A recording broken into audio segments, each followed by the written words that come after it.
Legal, gente. Bom dia, oficialmente para vocês. Eu sou o Murilo e só rapidinho, eu sou formado em biologia pela Universidade de São Paulo. Desde o começo da meu primeiro estágio, primeira vez que eu entrei no laboratório, eu já comecei a trabalhar com DNA e RNA. Né? Eu sempre quis fazer isso da vida desde que clonaram uma ovelha em 1996.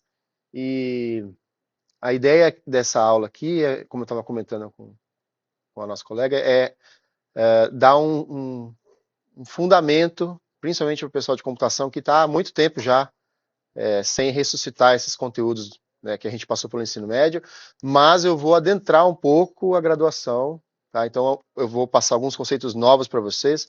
Alguns são curiosidades, tá? Mais para vocês entenderem como o processo funciona. Não são conteúdos que a gente realmente vai usar, mas são curiosidades. Mas outros são conteúdos que a gente vai precisar, principalmente quando for baixar os dados de expressão gênica, entender como a diferença de expressão de um gene pode impactar no funcionamento da célula, tá? E justamente vocês vão depois construir grandes matrizes de dados com base na diferença de expressão. Então, o que é a expressão do gene? Como é que o gene se manifesta? Tá? Primeiro, eu queria começar só com um histórico. Essa parte do estudo do DNA, como o DNA se manifesta, esse ramo da biologia, biologia molecular. Tá? Então, quando a gente fala biologia celular, hoje a biologia celular está se transformando em biologia molecular. Não fiquem muito assustados com o termo molecular. Tá? A biologia molecular estuda como o DNA se torna RNA ou produz RNA, e esse RNA é traduzido numa proteína, basicamente. Tá? Então, a gente está falando de um sistema de informação que os organismos vivos usam para fazer a célula funcionar. E a gente não tinha ideia desse sistema, desse fluxo de informação, até o início, a primeira metade do século XX. Obrigado, André. Até a primeira metade do século XX. A gente, na verdade, achava que a proteína era o principal armazém de informação, isso no final do século XIX, começo do século XX. O pessoal olhava para o núcleo da célula, purificava aquilo que tinha dentro do núcleo, depois a gente deu o nome de DNA, e aí via que aquilo era muito tedioso, só 4 bases nitrogenadas, como é que isso pode ser usado para hereditariedade, para construir novas moléculas? Então, só as proteínas podem realmente ser as donas da informação, né? E isso foi mudando no comecinho do século XX, com alguns experimentos com vírus, a gente entendeu que as proteínas não conseguiam produzir nova informação, e isso tinha que vir de algum lugar. E aí, com a publicação da estrutura do DNA em 1953, por Watson Crick, e isso ficou claro, que o DNA, na verdade, ele estava arranjado num sistema linear, e a ordem das bases ali dentro da molécula de DNA propiciava a construção de outras moléculas, porque a gente conseguia, então, mexer nessa ordem, se a célula mexesse nessa ordem, ela conseguiria produzir novas moléculas. Tá? E então foi aí que deixa eu passar esse slide primeiro, vim para cá e depois eu volto para o outro. Foi aí então que a gente propôs, na verdade, o próprio Francis Crick, propôs o dogma central da biologia, que seria, isso foi uma carta que ele enviou para a revista Nature, então, que seria que o DNA ele tem informação, ele é capaz de gerar dados para produzir a si mesmo, para se copiar, para produzir uma molécula de RNA. Alguns vírus conseguem usar moldes de RNA para fazer DNA. A gente tem uma enzima também no nosso organismo que a gente usa, principalmente em célula-tronco, para fazer molde DNA a partir de RNA. Alguns vírus copiam RNA de RNA e o RNA é usado para fazer proteína. Tá? Mas nunca a gente sai de uma proteína e consegue fabricar um novo DNA. Tá? Então a gente sempre precisa ter um DNA para se copiar. Então esse é o dogma central. O fluxo de informação é sempre do DNA para proteínas. Tudo bem? Eu queria fazer uma aula bem, apesar de eu ressuscitar bastante conteúdo, eu queria fazer uma aula leve com vocês, tá, gente? Na medida do possível. Aproveitem, parem a aula no momento que vocês quiserem, tá? Não é palestra, pergunta. Se não der tempo de a gente falar tudo hoje, a gente fala na semana que vem também, tá bom? Manda.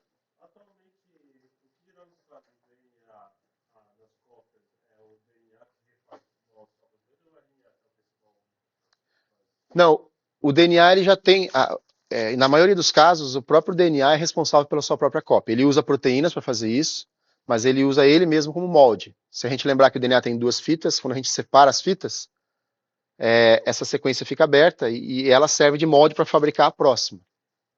Tá? Se eu não tivesse um molde são proteínas que estão associadas ao DNA.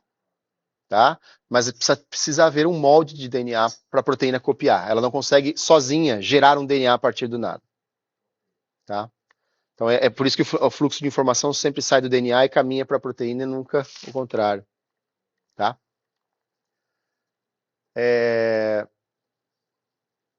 E aí, então, se eu voltar nesse slide aqui, a gente comentou sobre ele na aula passada, né?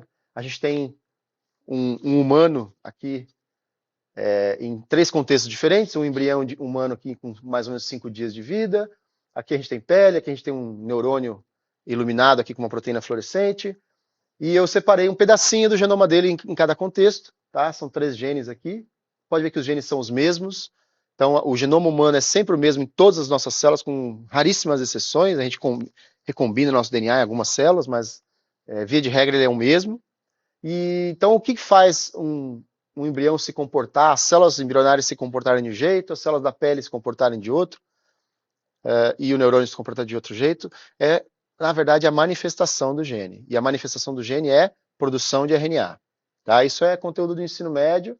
Então, basicamente, o primeiro mecanismo de criar um fenótipo, ou seja, criar um contexto celular que propicie uma função específica, é a quantidade de RNA que ela faz de cada gene. Tá? Então, o embrião ele faz uma quantidade do gene A, uma quantidade do B, uma quantidade do C, faz muito mais C do que A, por exemplo, em comparação com o neurônio, que faz um pouquinho só de C, não faz nada de B, e faz bastante A.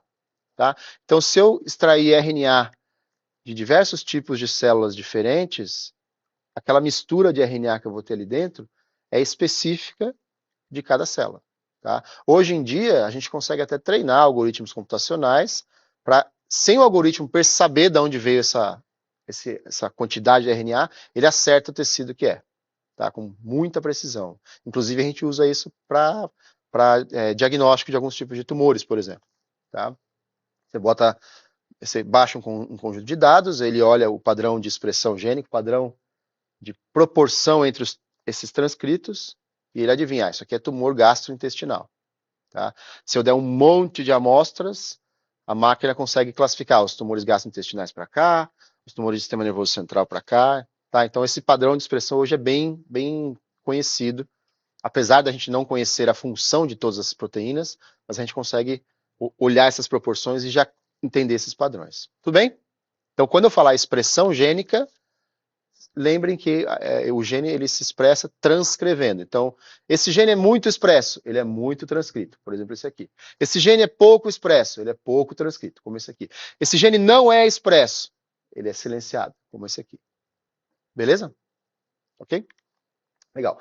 E por que é importante? O RNA, na verdade, não faz nada na célula. O RNA é simplesmente uma cópia que fica disponível para ser traduzida. Tá? Então, se a gente imaginar o DNA como o chefe, e ele é um chefe muito pouco social, ele não sai da sala dele para nada, ele não quer entrar em contato com a ralé, que é o resto da célula. Tá? Então, o que o DNA faz? Ele precisa mandar uma ordem, ele faz um despacho, ele cria um RNA e joga esse RNA por baixo da porta, para fora do núcleo, e esse RNA vai ser lido pelos ribossomos, que vão traduzir a informação que ela está sendo falada em nucleotídeos para aminoácidos, por isso que a gente chama de tradução. Tá? E aí o ribossomo olha e fala assim, aqui eu tenho que colocar o aminoácido fenilalanina, depois tem que colocar uma metionina, depois uma cisteína, e assim ele constrói uma proteína. A proteína se dobra e é a proteína que tem função. Tá? Então, quanto mais cópias de RNA eu tenho, mais proteína eu tenho no citoplasma funcionando. Tudo bem? Então, essas proporções, com devido cuidado, tendem a se manter. Tem vários mecanismos que atrapalham esse processo aqui, tá, gente? Então, não é 100% verdadeiro para todos os genes, mas a gente infere para o funcionamento geral da célula que essas proporções tendem a se manter. Então, genes muito expressos têm quantidades maiores de proteína também. Tá bom? Legal. Então, quando a gente olha a célula de maneira geral, a gente tem, então, o DNA está no núcleo, aqui está o dogma central da biologia, as proteínas são aquelas que têm função, então elas que organizam as coisas, elas quebram o substrato, constroem outras coisas, tá? São responsáveis por manter o metabolismo celular, por interagir. Então, proteínas que estão na membrana, por exemplo, fazem interação com outras células, com o ambiente. Tá? Então, quem trabalha mesmo é a proteína. Tudo bem? Mas, como a proteína foi fabricada a partir de um RNA e essas proporções geralmente se mantêm, nós conseguimos inferir que a célula está querendo trabalhar de uma maneira se a gente olhar apenas o RNA. Tá? Então, até por problemas metodológicos, hoje está mais fácil, não vou dizer que está tão mais barato assim, talvez até mais barato, olhar o RNA. Tá? Então, a gente extrai bastante RNA de amostras, de tipos de células, de organismos modelos, como camundongo, rato, e biópsias de paciente, extrai RNA e a gente consegue analisar, utilizando ferramentas de análise de DNA e RNA em larga escala, a quantidade de transcritos, quantidade de mutações no DNA. Então a gente consegue só olhar esses dados de RNA e consegue inferir que aquele RNA iria um dia se tornar proteína, tá? E esses RNAs participariam de uma cascata de reações químicas, vamos dizer assim. Tudo bem? Então, só para deixar bem claro que não é o RNA que participa das reações químicas. Tá? Mais para frente, a gente vai ver as vias de sinalização, que são reações químicas que acontecem dentro da célula. Quem faz as reações são proteínas. Tá? Mas pelo RNA que a gente observa nas amostras, a gente consegue inferir que cada RNAzinho se tornaria uma proteína em algum momento. Tudo bem, gente? Alguém quer perguntar alguma coisa? Tá bom. Da computação, pergunta. Pode perguntar, não tem. Não. Você não lembra disso no colégio? A gente tem uma série de plataformas hoje que estudam isso de forma em larga escala, tá?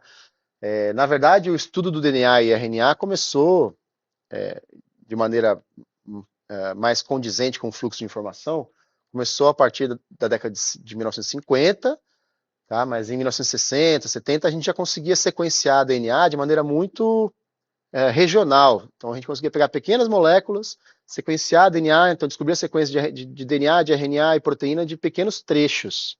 Tá?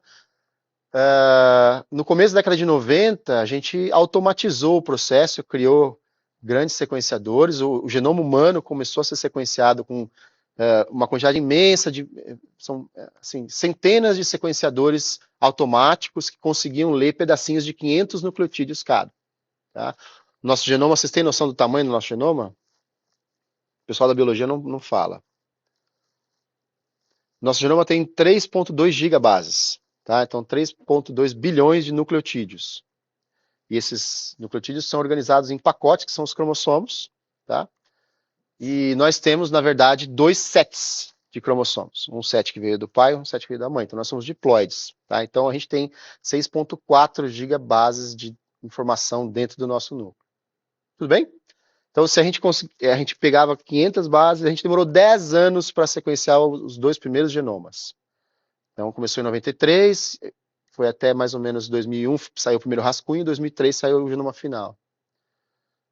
Isso custou $1 por base. Tá? Então, é um custo aí de mais ou menos 3 bilhões de dólares. Tá? E aí, em 2008, novos sequenciadores foram produzidos. Eu coloquei um pouquinho aqui de como funciona um sequenciador desse, que revolucionou o estudo do DNA e do RNA, e ele consegue sequenciar, hoje em dia, um genoma inteiro desses de 3 bilhões de bases em uma semana, tá? E um bioinformático tem que processar esses dados, demora mais uns 2, 3 dias para analisar esses dados, tá? Com um custo muito mais baixo também. Tem algumas empresas que dizem que vão chegar a $100 por genoma, em algum momento. Tá? Então, essa mudança da tecnologia, inclusive parece que o poder de sequenciamento está abaixo da lei de Moore. Tá saindo da lei de Moore, assim. Tá saindo porque, na verdade, a lei de Moore tinha aquela história que dobrava a capacidade de processamento. Só que a quantidade de dados produzidos na hora que a gente sequencia, ele está muito acima disso. Muito acima, então, né? A gente não está mais conseguindo ter poder de processamento para lidar com a quantidade de dados que a gente tem. Impressionante. Não, isso fez... Desculpa, quer falar? Não, é isso. Então, esse é um problema hoje. E isso fez com que a gente passasse a sequenciar de tudo. Então, a gente viu na aula passada, a gente conversando aqui, né? Tem hoje projeto de pesquisa de metagenômica que sequenciam ou amostras de biota, amostra de fezes, esgoto, oceano. Você pega a água do oceano, sequencia tudo e a informática vai lá e separa o que DNA veio de que bicho ou de que planta, tá? Então, a quantidade de dados que a gente tem hoje é imensurável, assim, né? E aí isso fez com que vários ramos se dedicassem especificamente a só estudar o DNA, só o RNA, só a proteína, por exemplo. Então, por exemplo, quem estuda o DNA, eu tô velhinho, eu não consigo mais fazer as coisas andarem rápido, então fica aparecendo devagar, tá? Isso é sinônimo de idade já. Mas a ideia é que essas diversas formas ou estratégias se chamam ômicas, tá? Então, a genômica estuda o DNA, então se a gente quer procurar por mutações, por alterações na estrutura, ou seja, um cromossomo perdeu um pedaço, a gente usa a genômica. Tá? A transcriptômica analisa dados de RNA, quantidade de transcritos, mudanças na estrutura do transcrito. Proteômica analisa o painel de proteínas que é produzido. Tá? A proteômica tem outros desafios, então por isso que hoje é mais fácil encontrar dados de genômica e transcriptômica. Tá? Mas existe bastante dado de proteômica também, tá, gente? Diga. Correndo o risco de fazer uma pergunta extremamente simplista. Ótimo. Você agora, tá? Assim, para mim, na minha cabeça está muito claro. O DNA sendo praticamente igual para todas as células no corpo inteiro, mas que o RNA muda, dependendo do contexto onde aquela célula está, se é um feto, se é um neurônio, etc. Para mim, na minha cabeça é claro que está faltando um agente nesse quadro. Onde eu digo para esse processo de transcrição, olha, o seu contexto é um feto, então gere RNAs desta forma. O seu contexto é um neurônio, gere RNAs de outra forma. E tudo bem se isso não for uma resposta simples de dar, tá? Não tem problema. Tá. Na verdade, essa resposta não é simples e a gente não conhece ela por completo. Isso é uma das coisas da biologia que é difícil. É que nem o André falou na aula passada, né? Na computação, a gente inventou tudo que a gente estuda, né? A biologia é o contrário, a gente está tentando descobrir. Mas o que a gente sabe bastante coisa já, e eu vou falar um pouquinho mais para frente, mas rapidamente, tudo isso começa no oócito, antes dele ser fecundado pelo espermatozoide. Tá? Então, o ócito é uma célula grande, bem grandona, assim, que pode ser vista a olho nu. Tá? E na produção do ócito, a célula já coloca alguns RNAs de um lado e RNAs do outro lado, que são meio diferentes, assim, né? Então, a partir do momento que há a fertilização, nas primeiras clivagens que essa célula vai se dividir, essas células filhas já não são totalmente idênticas. Essa daqui tem alguns RNAs diferentes dessa. Então, essa aqui tem algumas proteínas diferentes dessa aqui já. Não, esse é o certo, né? E a ideia é que essa célula que vai se comportar, que tem proteínas diferentes, já vai começar a ativar genes diferentes dessa da outra aqui. Esse processo demora um tempo ainda, uns 3 dias mais ou menos, porque tem que incorporar o genoma paterno que chega ali. Então, a partir só do 3º dia que o genoma paterno realmente começa a ser ativado. Tá? Então, a partir do 5º dia, existe uma massa de células ali que já meio que sabem o que elas vão fazer. Daí para frente, elas vão se especializando. Isso tem uma área da biologia que estuda isso, que é a diferenciação celular. É como se fosse a nossa carreira, que a gente começa na graduação mais geral e depois vai focando, vai afunilando. Tá? E aí, dificilmente uma célula que está muito especializada volta para trás, porque ela tem uma série de genes inativados e ela não consegue mais ressuscitar algumas funções que ela tinha. A gente consegue fazer isso artificialmente. Tá? E a ideia, então, é que esses genes que têm que ser ativos nessas células são comandados por proteínas que são produzidas apenas nessa célula. Agora, quem mandou essa proteína ser produzida apenas nessa célula, isso aconteceu no estágio anterior de maturação. Entendeu? Então, uma célula precursora muscular, ela já começa a ter ativação de uma proteína, a gente chama de fator de transcrição, e esse fator vai mandar transcrever ali só RNAs de músculo, do aparato contrátil, as mitocôndrias diferentes, entendeu? E aí essa célula vai ficar sempre produzindo esses genes, e aí ela acaba se tornando um miócito. Tá? Mas a gente consegue mexer bastante com isso, a gente consegue reverter esse estado de especialização hoje. São as células tronco induzíveis que a gente fala, e isso tem potencial para tratamento de diversas doenças.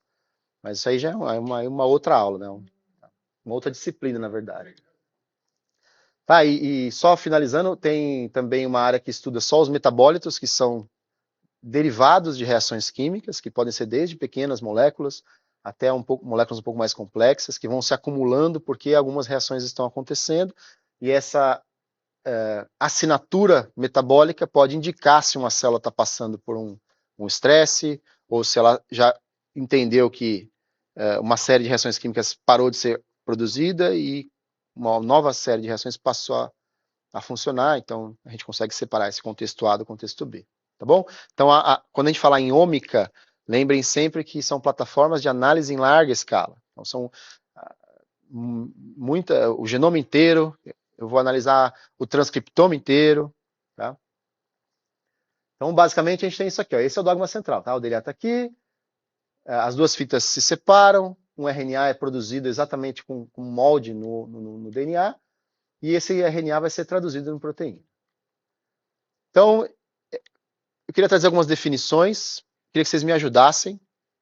Qual que é a definição de gene? Quando a gente fala em gene, o que vem na cabeça de vocês?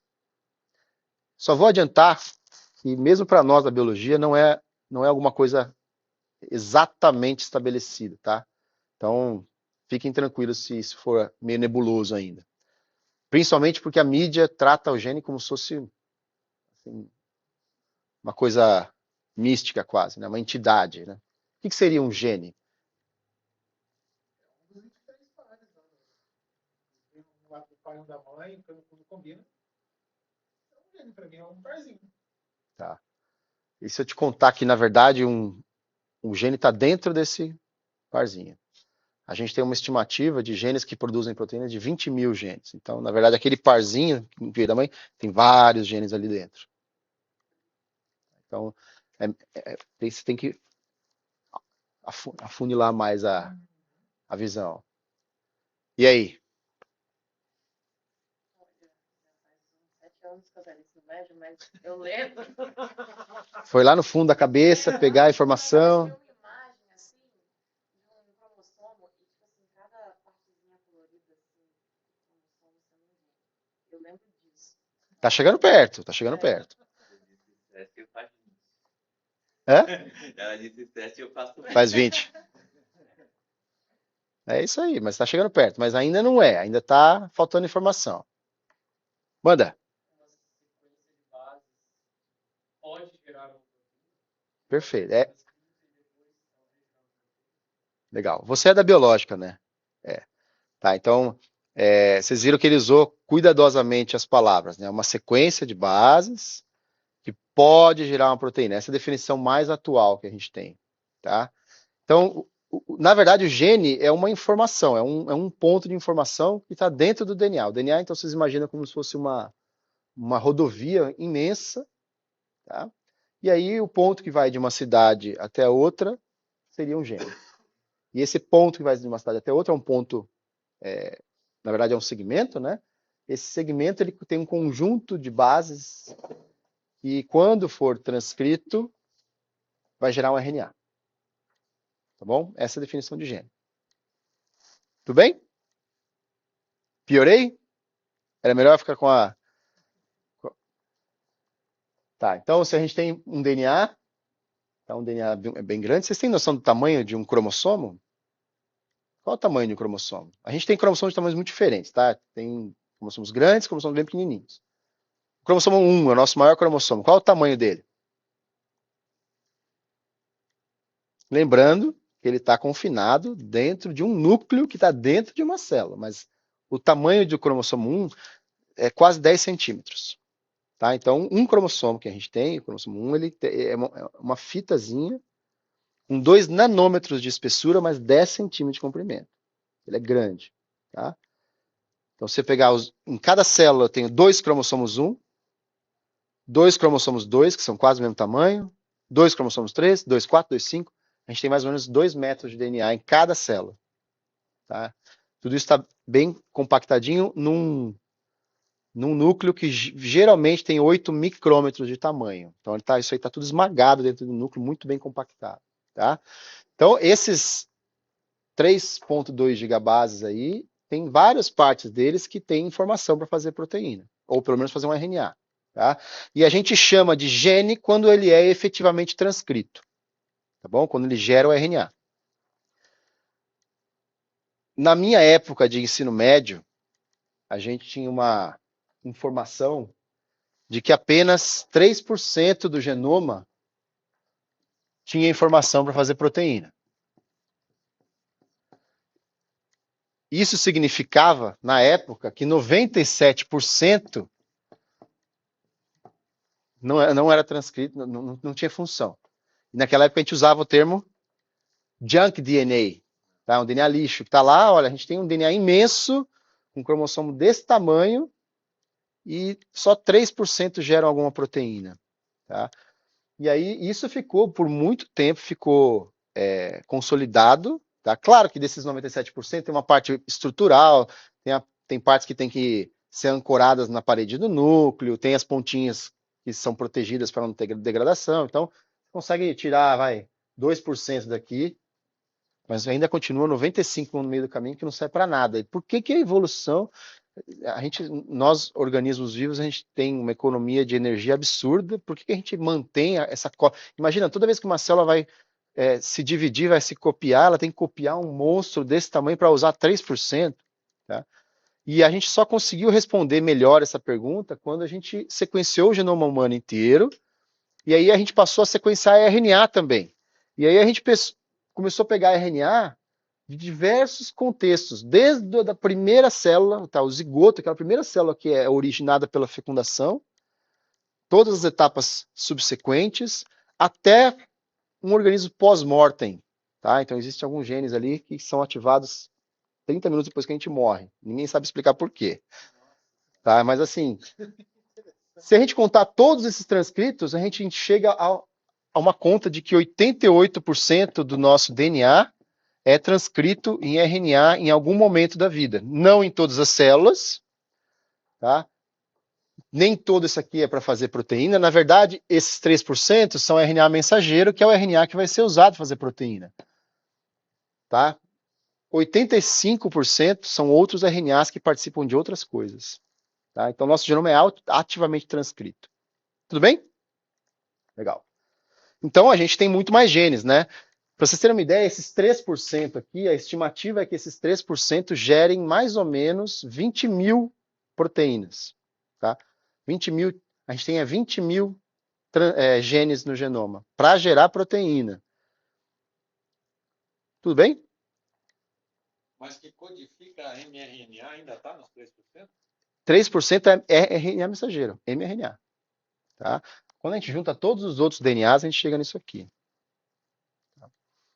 Todos os outros RNAs, né? Então, RNAs regulatórios, RNA ribossomal, RNA transportador. Você mostrou uma figura ontem na segunda-feira com piRNAs, com long non-coding RNAs. Aí a gente vai entrando. Eu gosto de falar disso porque o nosso laboratório estuda isso, mas a gente tem uma infinidade de RNAs diferentes que participam justamente de uma teia no citoplasma ali da célula, interagindo com o processo de tradução e aí impedindo alguns RNAs de virarem proteína, ou ajudando alguns RNAs a virar proteína, enfim, tem uma competição ali dentro.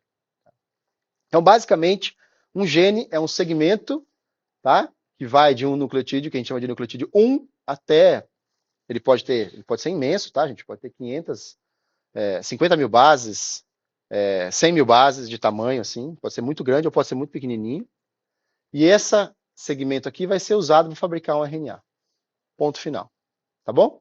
Esse RNA pode ser do tipo mensageiro e depois ser traduzido em uma proteína, ou ele pode ser um RNA regulatório que vai participar de outras coisas na célula. Tem RNA que tem função enzimática, por exemplo. Tá? E aí o RNA se dobra todo e forma uma bolinha e aí ele passa a realizar reações químicas também. Tá? O ribossomo é um exemplo desse. O ribossomo realiza reações químicas. Tá? Aliás, quem monta a proteína é o próprio ribossomo. Outra coisa que eu queria perguntar para vocês. Vocês devem ter ouvido falar em código genético, né? Lá no ensino médio. E agora eu estou falando em genoma. Qual a relação entre essas duas palavras? Alguém pode me ajudar? Quando eu falo em genoma, vocês lembram de código genético?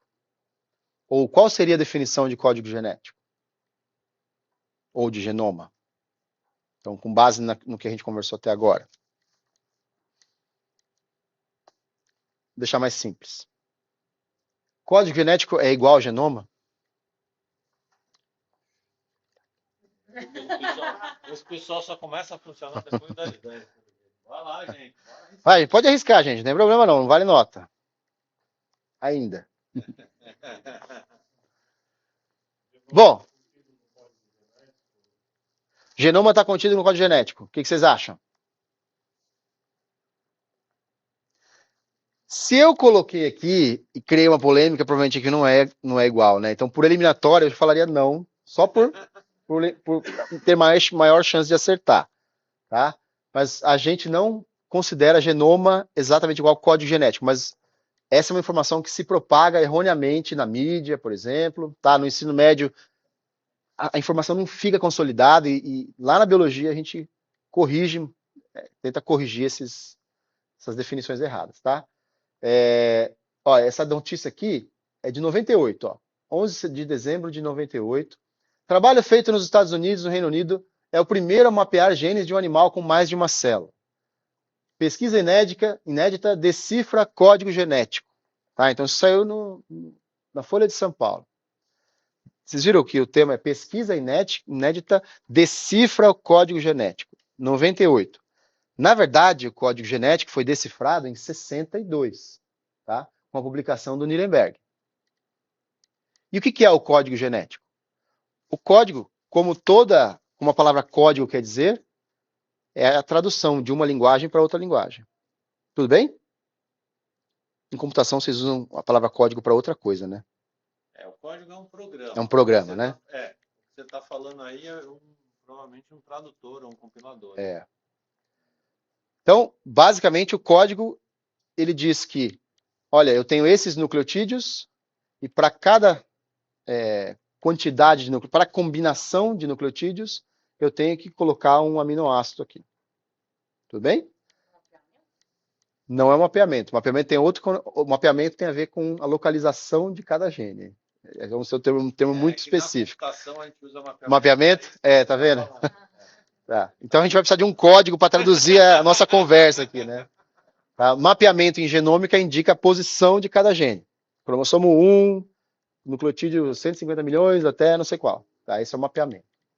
Eu acho que na computação o melhor termo seria tradutor. Tá. A gente usa o código como se fosse uma linguagem. Lembra quando a gente era criança que a gente usava uma estrelinha para a letra M, um coração para a letra U? Basicamente, o código genético é isso. Tá? A gente pegar uma combinação de nucleotídeos equivale a um aminoácido. Tá? Isso também dá para definir como uma linguagem em computação.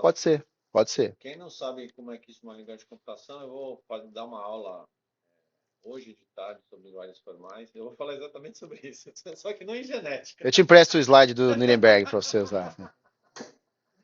Tá, como é que ele fez isso? Ele foi na mão mesmo, ele construía RNAs, tá, no laboratório dele, e ele olhava o que sai, ele pegava células, lisava essas células num tubo, então a maquinaria de tradução ali ficava nesse tubinho, funcionava, tá? Então ele colocava esse RNA no tubo e ele via que peptídeo que era feito ali, que proteína que era fabricada. Então quando ele colocava um monte de U,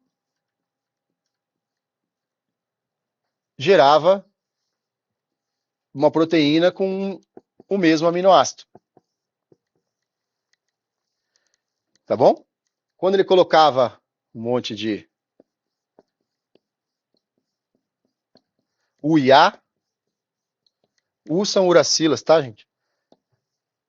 Havia produção de aminoácidos diferentes. E ele foi mapeando. Então, será que cada U é um aminoácido? Mas eu tenho quatro nucleotídeos, mas são 20 aminoácidos que a célula usa. Então, só se eu tiver um código de um aminoácido para um nucleotídeo para cada aminoácido, eu só vou conseguir codificar 4 aminoácidos. Tá bom, então a gente vai usar essa combinação de 2 nucleotídeos. Tá, então essa combinação aqui me dá Quantas possibilidades? Vamos lá, a computação tem que resolver isso rápido. É? 16. Mas são 20 aminoácidos. Então eu vou ter que combinar 3 a 3. Se eu combinar 3 a 3, quantas possibilidades eu tenho? 64. Tá? Opa, 64, a combinação de nucleotídeos 3 a 3, eu consigo, de longe, abarcar todos os 20 aminoácidos. Tudo bem? O que ele fez? Ele foi produzindo, então, RNAs com trincas de nucleotídeos e vendo quais eram inclusive até a quantidade de aminoácidos em cada cadeia. Tá? E ele mapeou todas as 64 combinações na mão. Esse é o caderno, uma foto do caderno dele. Tá? Então aqui, ó, não sei se dá para ler, eu ia pedir para ele melhorar a letra dele, mas ele não respondeu o meu e-mail. Então conseguem ver aqui, ó, UUC, UUA, e aqui ele tinha cada aminoácido, alanina, essa aqui acho que é a arginina, asparagina, aspartico, né, asparagina, cisteína, e aí ele fazia uma reação química e a máquina dava ali um valor de leitura, indicando que tinha bastante ou pouco desse peptídeo.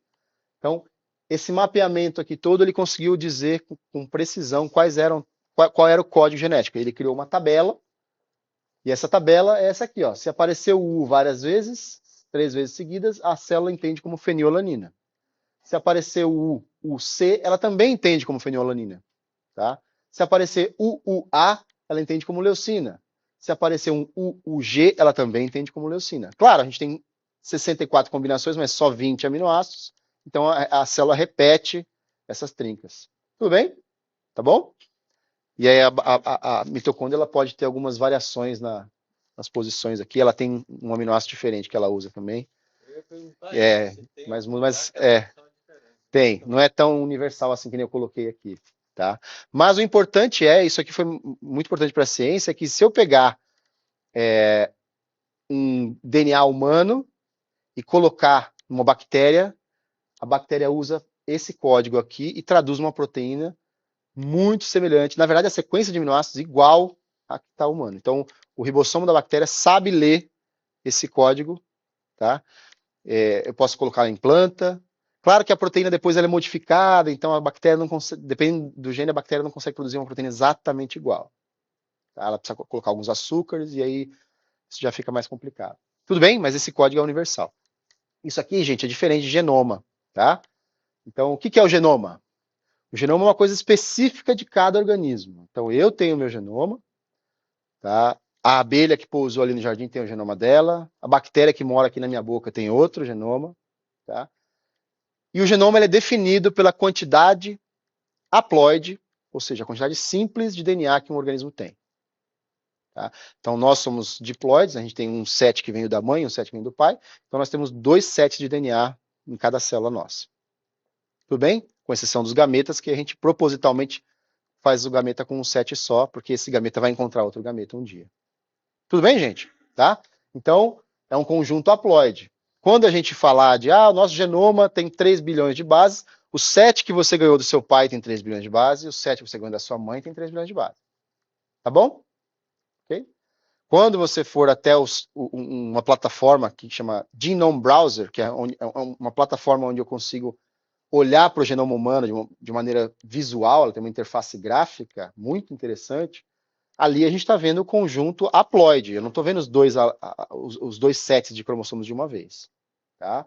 Então, claro que podem existir pequenas variações do conjunto que você recebeu do seu pai e o conjunto que você recebeu da sua mãe. É óbvio que existem. Seu pai e sua mãe não são pessoas idênticas. Certo? Tá? Então, essas variações existem para a produção de enzimas que vão acabar acarretando em diferenças metabólicas, fenotípicas e assim por diante. Tudo bem, gente? E olha só que interessante, eu separei alguns genomas aqui, desconfigurou um pouco, tá, mas dá para ler. Esse é o genoma de E. coli. E. coli é uma bactéria comensal que vive no nosso intestino. Tem 5 milhões de bases. Ó. Essa aqui é a ouriza sativa. Quem sabe o que é a ouriza sativa? Não é a outra sativa que vocês estão acostumados, não. Esse aqui é o arroz. Tá? O arroz tem quase 400 milhões de bases. Tá? Essa aqui, tuberosa, não dá para chutar, vai. Batata. Quem que é essa melífera? Melífera também, esse comecinho, quem que é essa daqui? Abelha, tá? Ó, a abelha já tem 1.7 gigabases. Esse cara aqui, quem é esse cara aqui? É esse cara que está aqui atrás, ó. Quem que é? Esse é o porco, tá? O porco tem 2.7 gigabases. Eu posso falar de porco porque eu sou porco. Quem é esse aqui? Camundongo, rato e nós aqui, Homo sapiens. Tá? Então, esses aqui são os tamanhos de genomas. Isso quer dizer que quanto mais complexo é um organismo, maior é o seu genoma. Certo? Errado. Tá errado. O tamanho do genoma não tem nada a ver com a complexidade do organismo. Tá? Quem trabalha com plantas sabe que plantas podem ter genomas imensos, super complexos, com várias... Tem planta que não é diploide, com 2 sets de DNA. Tem planta que são tetraploides, octaploides. Morango, por exemplo, cana-de-açúcar, tem várias... Uma poliploidia muito grande, e aí tem uma quantidade de DNA absurdamente grande. Tá? Tem um DNA que é muito grandão, que é desse bicho aqui, ó, o Ambistoma mexicano, que está muito na moda agora, que é o axolote. Esse cara aqui. O genoma dele é 10 vezes maior que o nosso. Tá? E para quem está em dúvida se esse bicho é um bicho fofinho ou não, eu mostro os filhotes dele, que são mais fofinhos ainda. Tá? Tudo isso com um genoma de 32 gigabases. Tá? É bastante grande. Tudo bem, gente? Alguém quer perguntar alguma coisa? Desculpa.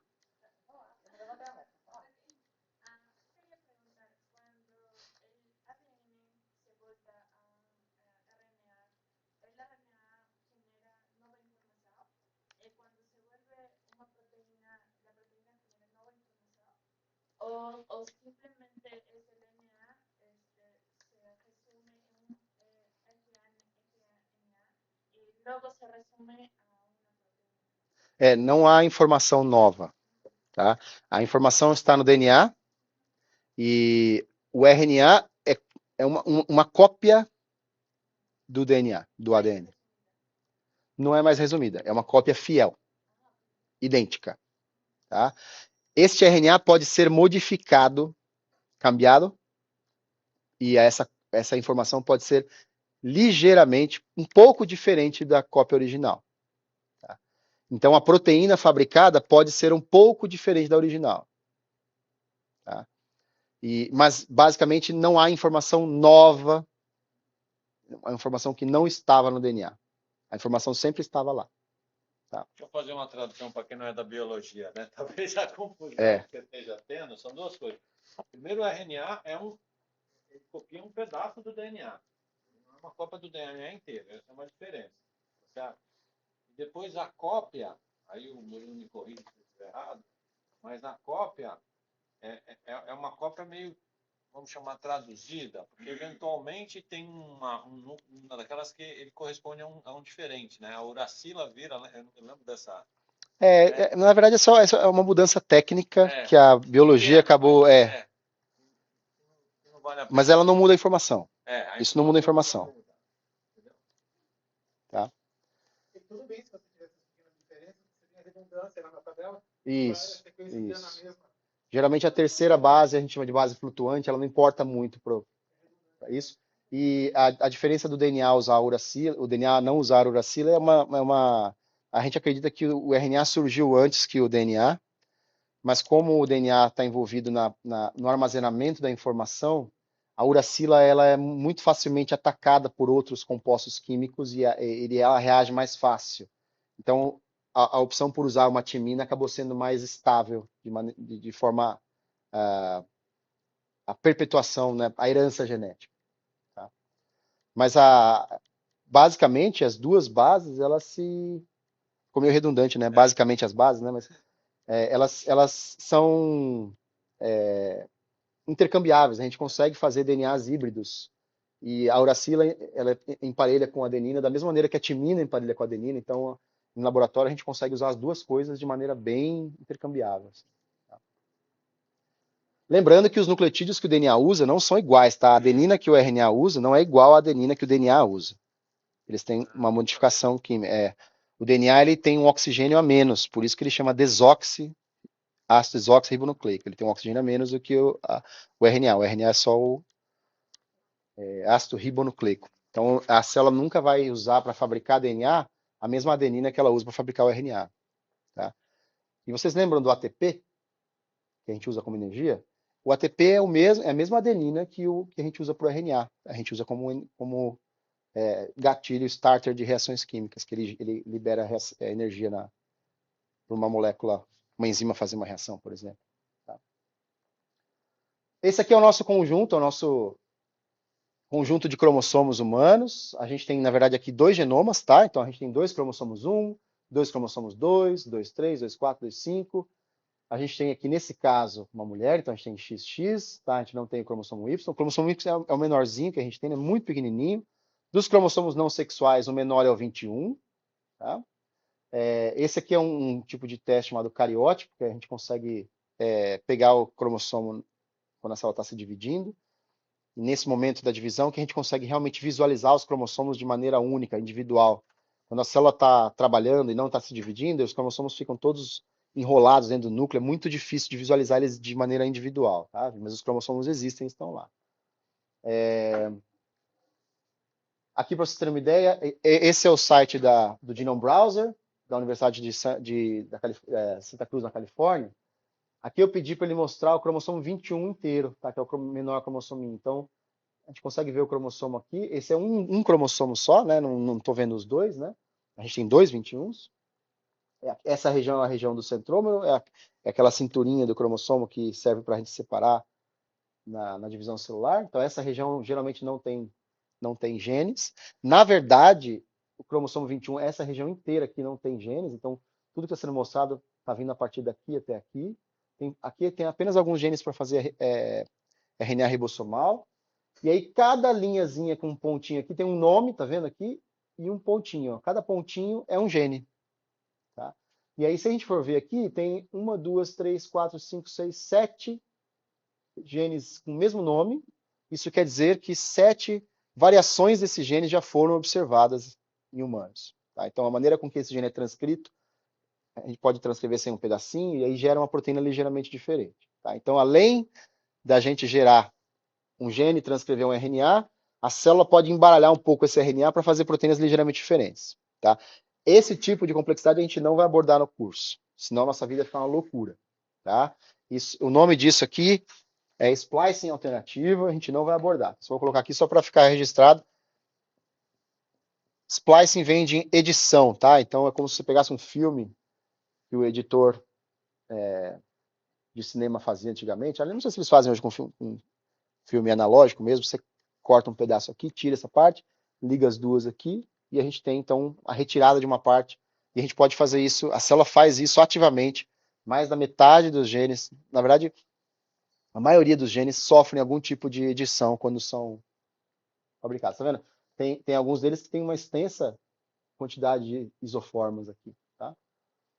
E aí essa utilização alternativa chama splicing alternativo. E aí, aqueles 20 mil genes que produzem proteína, na verdade a estimativa é que a gente pode passar de 1 milhão de tipos de proteínas produzidas. Por isso que a proteômica é um campo que se desenvolveu de maneira mais lenta do que a genômica hoje em dia, tá? Por conta dessa complexidade inerente da proteína. Tudo bem, gente? Manda. Se eu pegar um cromossomo aleatório, como que eu sei qual ele é? Essa é uma ótima pergunta, tá? Esse teste cariótipo aqui, ele é feito com um composto químico, tá? Que é a guinça, que é um corante. E o guinça sempre cora o DNA. Onde ele estiver mais compactado, fica mais escuro. Onde ele estiver um pouco menos compactado, fica mais claro. As regiões do nosso genoma que são bastante compactadas são sempre iguais em todo mundo. Tá? Então, esse padrão de bandas que a gente tem aqui, cadê? Aqui, ó, é sempre igual, tá vendo? Vocês conseguem ver que essa banda aqui tá na mesma posição que essa? E aí, gente, hoje em dia não, mas antigamente era uma pessoa, um citogeneticista treinado, que olhava isso o dia inteiro ao microscópio e ele separava, esse aqui é o 1, esse é o 2. Tá? Hoje o computador faz pra gente. O microscópio tira uma foto e o computador ele já olha e já até fala onde está faltando um pedaço. Tá? Essa é uma ótima pergunta. Manda. Tem gente que faz isso ainda. Esse aqui, então, ele é um mapeamento do cromossomo 21, como você comentou. Isso. do ser humano, Sim. mas especificamente este mapa é de um indivíduo, né? Se você mapear de um outro indivíduo, vai ser parecido, mas não igual. Já foi de um indivíduo, hoje é demais, né? Quando o genoma humano começou a ser sequenciado, no meio do caminho, o diretor abandonou o instituto e criou uma empresa, que era o Craig Venter. E aí ele usou o genoma dele para sequenciar. Então, em 2003, a gente tinha um conjunto de informações que vinham de 2 genomas. Até o pessoal fala, eram 2 genomas de 2 homens brancos. Era o que a gente tinha em 2003. Tá? E aí, a partir do momento que a gente passou a sequenciar, a partir de 2004 para frente, começou a sequenciar com esses sequenciadores novos, de última geração, essas sequências foram sendo incorporadas aí nesse banco de dados, tá? E aí, se você quer procurar especificamente por variações entre indivíduos, existe um banco para isso. E aí esse banco vai mostrar, né? Nas posições tais, existem as variações de... Isso. Mas se você não pedir, ele mostra que, na verdade, as variações estão em algumas posições de nucleotídeo, mas as posições dos genes não mudam nunca em ninguém. E essa posição é sempre igual, e justamente para a gente manter a espécie da maneira que está. Se as posições dos genes variarem, no momento que as células, vamos supor que teve a fecundação, tá? Genoma materno e paterno se uniram, essas células vão se dividir, em algum momento essas células vão fazer meiose para produzir novos gametas. No momento que a gente faz a meiose, a gente tem que emparelhar os 2 cromossomos, esse é o único momento que os 2 cromossomos são colocados lado a lado, e eles têm que bater, ó. O começo de um tem que ser o final do outro, e as posições de genes têm que bater, porque esses cromossomos vão trocar pedaços. Tá? Se as posições não baterem, os gametas vão ter DNA a menos, e a espécie não vai para frente, às vezes fica infértil. É por isso que a mula é infértil. Tá? Então, geralmente, híbridos de animais são inférteis porque as posições dos genes não são as mesmas. Tá? Você consegue gerar um animal viável, porque para fazer mitose, essas posições não são importantes, mas para fazer meiose, essas posições são importantes. Então, a posição desse gene aqui, ó, primeiro, eu não consigo nem ler isso aqui, mas também não interessa muito, ela vai ser sempre a mesma, e ela é mapeada assim, ó, começa no nucleotídeo, sei lá, 3 milhões e vai até o 3 milhões, 500 mil, não sei o quê. Aí você pode ter troca de nucleotídeos, né? Então, tem pessoas que têm mais um T nessa posição, tem pessoas que têm o G nessa posição, tem pessoas que têm A nessa posição, tem pessoas que são heterozigotas, um alelo do pai veio com G, o alelo da mãe veio com T, tá? E isso faz com que as 2 proteínas que são produzidas a partir dali são ligeiramente diferentes, podem trabalhar com eficiências diferentes. Por isso que algumas pessoas metabolizam droga de maneira muito mais eficiente, o fígado trabalha muito melhor. Então, quando você vai tratar um paciente com uma droga, você tem que calcular a dosagem de acordo com o que ele aguenta. Tá? Depende de como funciona a enzima hepática dele, ele pode metabolizar muito rápido e a droga não funciona. Ou pode metabolizar muito devagar e tem um efeito tóxico para o paciente. Tá? Então, tudo isso, até a farmacogenômica está ajudando a gente a estratificar esses pacientes de maneira a dar a quantidade de droga certinho para cada um. Tem paciente que você nem precisa dessa droga, ela não vai funcionar de maneira nenhuma. Tá? Legal. Tudo bem? Querem fazer um intervalo? 5 minutos para respirar, olhar para o teto, só para se conectar? Vamos embora. Eu fiquei com uma dúvida só nisso aí. Considerando que isso aqui não tem as variações, mas eles têm que escolher um, não sei se é predominante, como é que eles decidem qual é o nucleotídeo que eles vão mostrar nesse mapa aí? É o mais frequente. É o mais frequente. E as posições onde a frequência é igualmente distribuída, eles mostram a primeira que foi caracterizada, mas lá, quando você procurar, vai ter lá as 4 alternativas. Tá? Mas, na verdade, isso aqui é um compilado de dados e ninguém diz o que é o normal. Na verdade, uma grande pergunta da biologia é o que é o ser humano normal. Isso ele existe, né? Enfim, a China falou assim, não, os genomas que existem hoje são de caucasianos, a gente vai sequenciar 3 milhões de chineses aqui e o nosso normal vai ser o nosso genoma que a gente está sequenciando. Né? Tá? Então, é um grande problema para a medicina justamente comparar o dado de um paciente com uma pessoa saudável. Esse saudável não quer dizer que essa pessoa é normal. Entendeu? Aliás, até a palavra normal para mim é meio esquisita, porque ela tem a ver, parece com norma, né? Uma coisa que foi imposta, mas enfim. Tá? Tudo bem? Legal. Tá? Então aqui a gente tem, ó, um gene muito expresso é um gene muito transcrito, ele gera muita proteína. Um gene pouco expresso é um gene que gera pouco transcrito e pouca proteína. Tudo bem? Aí até aí a gente está falando a mesma língua, espero, tá? E aí uma coisa que, só para resumir aqui, não quero ficar muito tempo aqui. Como é seu nome mesmo? Você, como é seu nome? Gabriela, se não entender, pergunta. Há alguma dúvida? Não?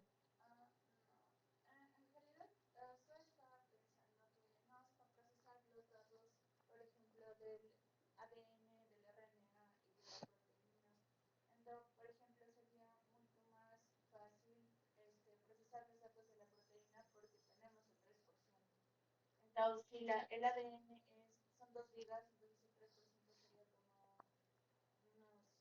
sería como unos 30 megabytes más o menos.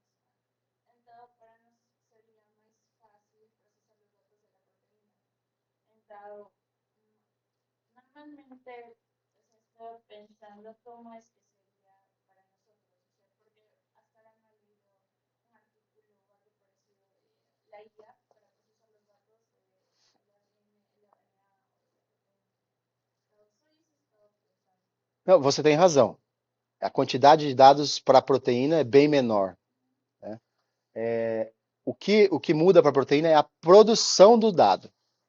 A etapa de geração de dados com proteínas, a metodologia é um pouco mais complexa, mais cara, e ela gera menos dados de cada vez. E o fato de gerar menos dados tem a ver justamente com a maneira com que ela é feita. Tá? Então, geralmente os equipamentos são equipamentos grandes, muito caros, não são... A gente tem um espectrômetro de massas, que é o equipamento que gera esses dados de proteína, no nosso instituto. Tá? Não sei se o HC tem aqui. Quem trabalha no HC? Trabalha? Vocês têm espectrômetro de massas lá? Tá. Então, acho que o CNPEM tem? Quem está no CNPEM? Vocês têm espectrômetro de massas lá? Então são equipamentos grandes, vocês me corrigem se eu estiver errado, que tem que ser operados de maneira... Os sequenciadores de DNA também, mas a parte de massas gera uma quantidade pequena de dados de uma vez. É mais fácil de processar, mas gera menos contexto biológico. É mais difícil você ter diferença biológica. Tá? Depois eu vou falar por que isso acontece. Tá? Mas você tem razão, existem algumas abordagens em medicina que também escolhem olhar para o DNA, mas só nos 3%. Isso chama exoma. Então eu não vou sequenciar o DNA inteiro do cara, eu sequencio só as partezinhas que geram proteína. Tá? Porque isso vai se refletir em como as proteínas estão feitas. Tá? Se tiver uma mutação num gene que codifica a proteína, essa proteína pode perder função, ou funcionar mais do que o normal. Então isso pode ter uma relevância. E sequenciar 3% é muito mais fácil e mais barato do que sequenciar os 100%. Tá? Então a gente faz isso para DNA também. Tá? O revés disso é que a gente perde a informação regulatória. Uma vez que você olha só para a parte de proteína, você não olha os RNAs que estão interagindo com elas. Tá? Então, dependendo do que você quer fazer, é mais interessante olhar para o RNA e não para o DNA ou para a proteína. Tá? Mas em termos de quantidade de informação, você está certíssimo. É muito menos dado para processar do que RNA. Tá? Então, gente, se a gente olhar isso aqui como um núcleo, o DNA está aqui. Reparem que agora eu introduzi coisas novas dentro do gene. O gene começa aqui, ó, tá? E vai até aqui. Esse gene aqui tem um tamanho X de nucleotídeos, não interessa. O DNA ele é muito mais imenso. A gente tem que imaginar que esse DNA vai até Limeira, esse aqui vai até São Paulo, tá? Para ficar na escala. E aí esse gene, ele tem aqui algumas partes dentro dele. Uma enzima vem, abre aqui, começa a copiar, e ela vai copiando, copiando e vai liberando esse RNAzinho. Quando esse RNA sai, ele é processado, ainda no núcleo, e ele é exportado para o citoplasma. No citoplasma ele é interceptado pelos ribossomos, e aí o ribossomo começa a produzir uma proteínazinha, que é uma sequência linear de aminoácidos, que vai se dobrando até formar uma bolinha. Dependendo da proteína, tem proteína que tem formato de guarda-chuva, tem proteína que tem formato de tridente do Netuno, tem proteína, enfim. Colágeno é uma corda grande, tá? Depende da proteína, ela tem um formato específico para a função dela. Geralmente enzimas, por exemplo, são bolinhas, tem formato globular que a gente fala, tá? Então eu peguei aqui uma sequência de DNA, tá? Vocês podem ver que está emparelhado corretamente, adeninas com timinas, citosinas com guaninas. O que é o gene, então? O gene é um segmento que começa em algum ponto específico e vai até outro ponto específico, tá? Então vamos pegar aqui, ó, pronto. Esse é o gene, tá? Na verdade, eu vou falar depois, mas o gene começa aqui e vem até aqui. E esse aqui é o operador do gene, que é aquele que manda o gene ser lido ou não, tá? Então aqui vão grudar algumas proteínas que vão ser como post-its que a gente põe no caderno. Sabe, você pega um livro muito legal, Química Orgânica. E aí você vai botar um post-it e vai falar assim, este capítulo eu tenho que ler 2 vezes. Passa o capítulo, esse eu não vou ler. Tá? Então, esses marcadores que você põe tem essa função análoga a esses operadores do gene. Tá? Então, em cada célula, aqui nessa região inicial do gene, vai haver um operador que vai mandar o gene ser transcrito ou não. Ou vai haver repressão, e esse gene é obrigatoriamente desligado e ele não funciona. Ocorreu aqui um outro paralelo, que é o pendrive. Você pode imaginar que aquela parte inicial é como se fosse aquela parte de conexão do pendrive, e o resto é a informação que tem dentro. Pode ser. Na verdade, na célula, só essa partezinha aqui, ó, fica aberta, disponível para leitura. O resto fica tudo compactado, enrolado, como se fosse em bolinhas de proteína, para ficar bem compactado. Fica só aquela partezinha aberta. Se você espetar o pendrive ali, ela abre o resto. Tá? Fica disponível. Quando o gene deve ser silenciado, essa partezinha aqui fica toda amassada, ninguém consegue acessar. Tá? Então existe um controle estrutural do DNA também. Na verdade, o DNA é o melhor, o sistema de compactação do DNA é um dos melhores do planeta, né? A gente consegue armazenar informação, inclusive tem gente que armazena informação para produzir filme no DNA. Aí você lê o DNA e já tem vídeo de um filme armazenado em DNA, você depois consegue ler de novo. E eles propõem que a gente use o DNA para armazenar dados computacionais também. Tá? Ainda tem um desafio metodológico, mas já é possível. Tá? Bom, então olhando essa parte aqui, ó, as coresinhas começam na laranja e vai até a verdinha, e essa parte aqui fica como se fosse o operador. Tá? Então o gene é somente, a gente chama o primeiro nucleotídeo do gene de nucleotídeo 1, e aí a gente põe barras gordas aqui para exons, que são as regiões que vão ficar no RNA final. A barra fininha é o intron, é aquela que vai ser retirada no processo de edição. E aí a gente termina em algum ponto, a enzima que vai ler isso aqui, ela se solta, ela tem uma sequência que ela lê aqui, e ela passa, opa, eu li essa sequência, ela solta aqui, ela não produz mais. Então ela vai produzir um RNA, que vai ser exatamente igual a isso, até o final, mas em algum momento no processo de produção, essas partes intermediárias são retiradas. Tá? Então a gente dá o nome de intron para as partes que são retiradas e exon para as partes que são mantidas. Pronto. Tá bom? Tudo bem? E aí o RNA mensageiro ele ainda ganha algumas coisas a mais nessa ponta, e nessa ponta aqui uma quantidade de adeninas, e isso marca ele como um RNA mensageiro. Esse cara vai produzir proteína. E aí o ribossomo vai grudar aqui, vai começar a olhar, nesse ponto começa a informação para fazer a proteína. E a célula sabe isso porque aqui a proteína sempre começa com uma metionina. Então, quando ela chegar no códon AUG, ela sabe que ali é uma metionina. Tudo bem? E aí o ribossomo cola aqui, vai traduzindo até o ponto que ele chega no códon de parada e ele larga. Então ele produz essa proteína, que a proteína, na verdade, inicialmente é uma sequência de aminoácidos. Essa sequência de aminoácidos é produzida de acordo com o código que está aqui. E à medida que ela vai sendo produzida, quando aquele cotoquinho inicial de proteína começa a sair do ribossomo, ele já vai se dobrando para formar essa proteína. Então a proteína final, se você olhar a estrutura tridimensional, dificilmente você consegue saber a estrutura linear dela, tá? Ela se dobra de uma maneira bastante complexa. Tá? Hoje a gente tem programas computacionais muito bons, que fazem modelagem estrutural e você dá a sequência primária, dá o contexto de pH, de quantidade de sais que tem na sua solução e o computador dobra essa proteína para você. Então a gente consegue hoje ter uma boa ideia de como se eu pegar uma sequência do DNA, eu nunca vi essa proteína na vida, transformar essa proteína numa sequência de aminoácidos computacionalmente, dobrar, eu tenho uma boa ideia do que ela faz. Tá?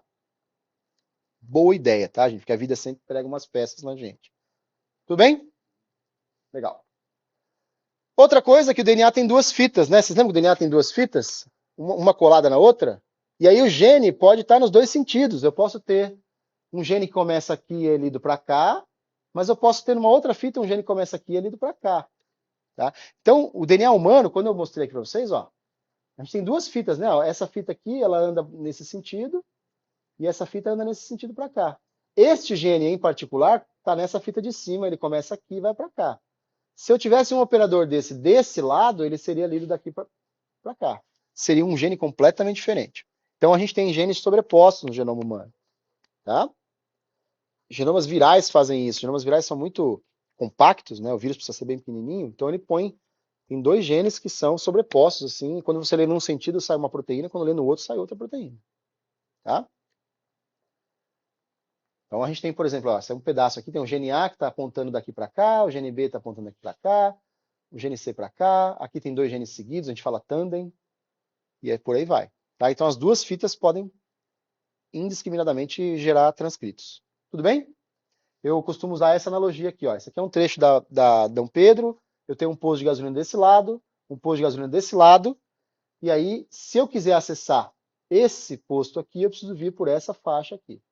Quem está vindo por essa faixa só consegue acessar esse posto. Tá? Então, se o operador do gene estiver desse lado, a gente só consegue gerar essa proteína aqui. Ó.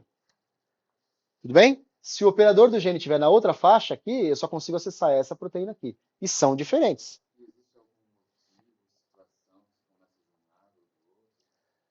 Você manda um e-mail para deus@cel.br, que é brasileiro.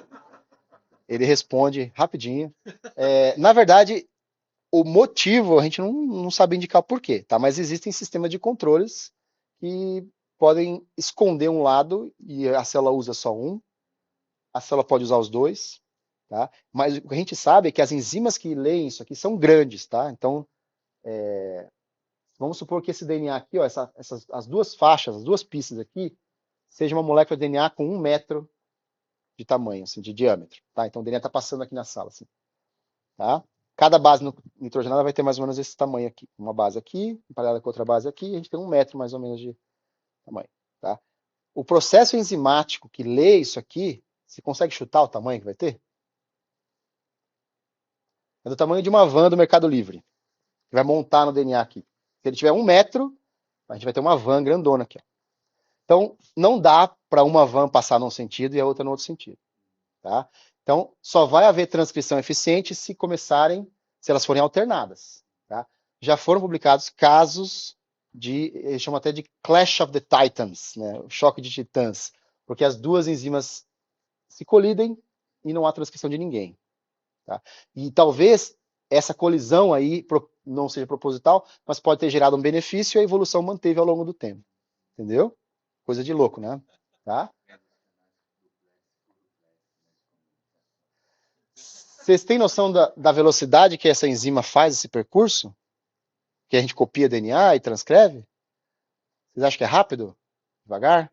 Se esse DNA tivesse 1 metro de diâmetro e seria um tubo passando aqui, qual a velocidade que essa van passaria por aqui? Alguém tem alguma ideia? Pessoal da biologia? Agora desafiou até o pessoal da biologia. Agora eu vi. Quase 400 km por hora passaria aqui. Tá? Então é bem rápido. Tá? Enzimas de bactérias são mais rápidas ainda, mas elas erram muito mais. As nossas eucarióticas são mais devagar e elas corrigem os próprios erros. Pelo menos a maioria. Ela deixa passar alguns também. Então a gente sempre que copia um DNA, a gente erra um pouquinho. Tá? E isso é bom, gente, não é ruim, tá? Que a gente pensa em errado como uma coisa, errou, mas se a polimerase, que é a enzima que faz isso, não errasse, a gente seria um monte de bactéria conversando hoje aqui, tá? Então a evolução só foi possível porque essas polimerases iam errando, iam adicionando erros, e esses erros eram ou ruins ou bons, e enfim, o resto você já sabe o final, tá? Então, filosoficamente, não é só doença que leva essa... Talvez os X-Men apareçam por causa dessas polimerases também algum dia. Tudo bem, gente? Manda.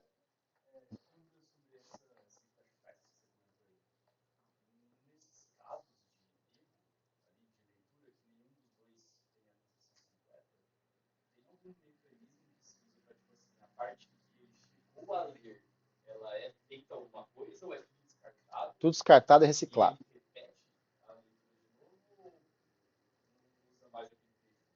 Então, depende do contexto, tá? O operador do gene, ele vai sempre tentar mandar transcrever o gene sempre quando houver a condição específica, tá?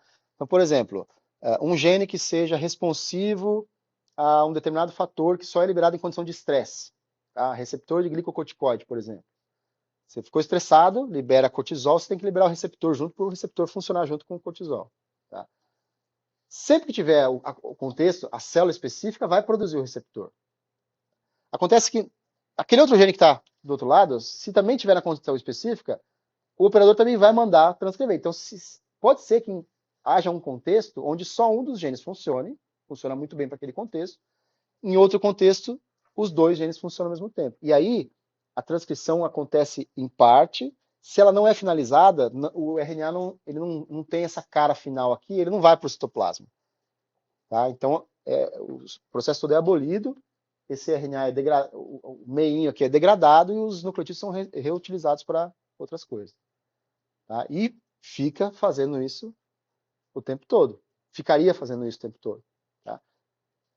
Parece um contrassenso, um gasto de energia, mas talvez o benefício que não haver essa transcrição final pode ter sido tão grande que vale a pena manter esse gasto, entendeu? Tá? Porque, na verdade, a evolução, ela só adapta essas coisas assim, né? Você sabe que existe um paralelo? É? É como as redes funcionam hoje em dia. As redes hoje funcionam numa base de tentativa e erro. Não sei se você sabe, a rede internet que a gente usa, antigamente o pessoal tentava fazer que as redes elas fossem todas sincronizadas. Por quê? Porque você só tem um canal onde várias máquinas estão tentando falar.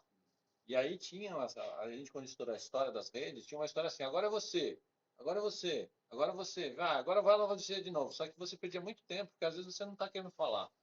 Mas ele tá. Aí ficava passando por você, mas... Aí hoje em dia é assim, todo mundo tenta. Aí tem hora que dá colisão. Quando dá colisão, deu colisão. Tenta de novo. Mas o benefício é maior do que... Maior. As redes hoje todas são assim. Na verdade, talvez isso aqui seja um script de algum ET, entendeu? E botou para funcionar na Terra, e eles estão olhando agora, ó, tá dando certo. Não tá, esse país tá meio esquisito aqui. Aqui levou para uma coisa meio aberrante, né? Então, não sei, né? Vai saber. Tá? Desculpa. Tudo bem? Quem ficou... A ideia eu não tenho absoluta certeza de que eu vou ser claro o suficiente para você, mas me avisa se ficou legal, tá? Legal. Então, só para adicionar mais um complicador, tá? A gente tem que lembrar que o DNA, a gente está olhando para ele de forma linear, mas ele não está de forma linear na célula, tá? E aí essa estrutura tridimensional dele também influencia em como ele será lido, tá? E o André sempre fica bravo quando eu ressuscito essas coisas aqui, porque é mais uma coisa. Então, olha que interessante, aqui a gente tem uma sequência de DNA, a gente tem o gene A aqui tem o gene B, tá? Aqui a gente tem algumas sequências que as proteínas que estão ali em volta reconhecem. Tem proteína que reconhece sequências específicas de DNA, tá, gente? Elas ligam ali e ficam abraçando o DNA de maneira bastante íntima e específica, tá? Aqui tem um contexto de heterocromatina, que quer dizer o seguinte, um DNA muito compactado e nada é transcrito a partir daqui. Ele está tão amassado, tão isolado ali, que a transcrição é super baixa, não tem quase nada de transcrição, tá? Se a gente olhar de longe aqui, ó, a gente tem uma sequência... esse aqui é um operador, tá? Que quando ele é cis-atuante, quer dizer que ele funciona na redondeza aqui, tá? Se a gente olhar de forma linear, a gente não consegue olhar para cá e saber que a sequência regulatora influencia esse gene ou esse gene. Lembrando que aqui tem duas fitas, tá, gente? Esse gene pode funcionar na fita de baixo, nesse sentido para cá. Então, se eu olhar de forma linear, eu não consigo saber, tá? Mas se eu colocar isso num contexto tridimensional, eu sei que, por exemplo, aqui eu tenho sequências de elementos isoladores, que são elementos onde o DNA vai dar um nozinho, tá? E aí na figura de baixo, a gente consegue ver uma proteína que ela gruda aqui e vem aqui, gruda aqui também. Então ela forma uma alça, tá? E aí quando ela faz essa alça, ela deixa essa sequência regulatória muito longe do outro gene. E aí, então essa sequência regulatória fica só perto desse gene aqui, ó. E aí ela só consegue induzir a transcrição deste gene. Tudo bem? Muito louco, né? É uma camada a mais de regulação. Sem falar, eu estou falando isso uma coisa muito local aqui. Outras alças de cromossomos, não só do mesmo, mas de outros cromossomos podem passar aqui perto e trazer mais complicador ou mais eficiência para essa transcrição. Então, hoje é muito difícil a gente conseguir prever a maneira com que um gene vai... Isso responde um pouco da sua pergunta também inicial, de como um gene vai ser obrigado a ser transcrito ou não. Tá? Então, só saber as condições ou saber as proteínas que estão presentes, que vão ligar nessa região promotora aqui, não é suficiente. A gente tem que olhar isso aqui com mais olhos. Existem ensaios interessantes em genômica que a gente consegue mapear essas interações entre as alças aqui. Tá? São muito interessantes. Então, essa aqui é uma modelagem computacional das alças de um cromossomo de levedura. Tá? Então, aqui a gente está vendo, ó, esse aqui é um núcleo de uma célula que foi pintado com um corante azul fluorescente. Tá? E essa parte aqui, ó, toda, é um pedaço de um cromossomo que está situado nessa regiãozinha aqui, ó, isso aqui, ó. Tá? Então, esse aqui é um cromossomo. Ele está todo enrolado. Para vocês terem uma ideia, esse fiozinho aqui, ó, é o DNA enrolado nessas bolinhas aqui, ó. Tá? É esse fiozinho aqui. Então o DNA está super compactado. E aí, as partes mais em verde são regiões menos ativas. Então não tem muita transcrição. Essa região aqui, ó, mais interna, ela é muito árida. Ela não tem muita proteína de transcrição ali. O DNA está muito apertado. Tá? E aí, os DNAs que ficam, as alças ficam mais para fora aqui, ó, pode ver que elas estão mais frouxas. Então, aqui conseguem circular mais proteínas de transcrição, então o DNA está mais vermelho, onde ele é mais transcrito. Tá bom? Isso é modelagem feita, tá? Então, a gente faz extrai DNA e a gente mapeia os pontos de interação de um DNA, de uma parte do DNA com outra alça, e depois põe no computador e ele monta essa figura pra gente. Isso aqui não é uma montagem artística, tá? É uma montagem fiel. Então, aqui tem outras montagens, ó. Por exemplo, aqui é o pedaço de cromossomo 5 da levedura. Levedura é aquele fungo, sabe? É o meu fungo preferido, né? Que é o fungo que a gente faz pão. Você achou que ia falar outra coisa, né? Também faz isso aí, né? E a gente usa a levedura como organismo modelo porque a gente consegue cultivar de muito fácil. O genoma é um genoma eucarioto, então é bem parecido com o nosso. Ela tem 16 cromossomos, tá? 16 ou 18, não me lembro agora, tá? Mas, enfim. Aqui tá, por exemplo, ó, aqui é o cromossomo 5 e aqui é o cromossomo 1. E aqui é a maneira com que esses cromossomos interagem. Essas regiõezinhas aqui, ó, que estão em contato, a alça de um cromossomo pode ajudar a transcrever genes do outro cromossomo. Tá? Então, isso é uma loucura, tá? E aqui embaixo é a representação da atividade transcricional, ó.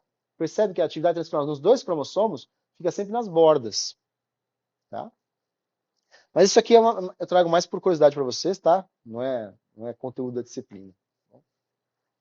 A gente tem, fazer merchan, a gente tem uma disciplina, a gente passa 6 meses falando disso lá na biologia, que é a BC 698, cromatina e epigenética. Tá bom? Como é que a gente está de tempo? Você quer parar? Não, pode seguir, eu acho que tá excelente. Então, a parte de DNA, vocês têm alguma dúvida? Ficou claro? Facilitou ou piorou a imagem que vocês tinham de genômica, transcriptômica, ou, enfim. Melhorou? Tá bom. Impressionante ele estar aqui hoje diante desse caos. Por mais complexo seja, está funcionando, né? E a gente fala que a evolução é justamente ela não projeta nada, né? Ela só faz uma gambiarra com o que tem para a gente conseguir chegar até o fim do dia vivo. A evolução é brasileira. Tá? E aí, deu certo, mantém, não deu, tchau. Tá eliminado, tá demitido. Tá? Então, a gente não cria nada novo, né? Na verdade, a gente rearranja o que existe, se deu certo, deu. Agora, uma das coisas que eu acho que eu queria chamar a atenção, né, é que é a importância dessa disciplina, é que tem muita coisa que ele está mostrando que é coisa muito recente, né? Porque se você bem imagina, foi sequenciado a partir da década de 90, todo esse conhecimento é muito recente. E uma coisa que é mais recente ainda é que toda essa parte de arquitetura cromossomal, transcrição de diversos tipos de RNAs, ela é mais recente e ela foi em parte, beneficiada por um grande projeto de sequenciamento chamado ENCODE. E ENCODE é uma sigla para Enciclopédia de Elementos Regulatórios do DNA.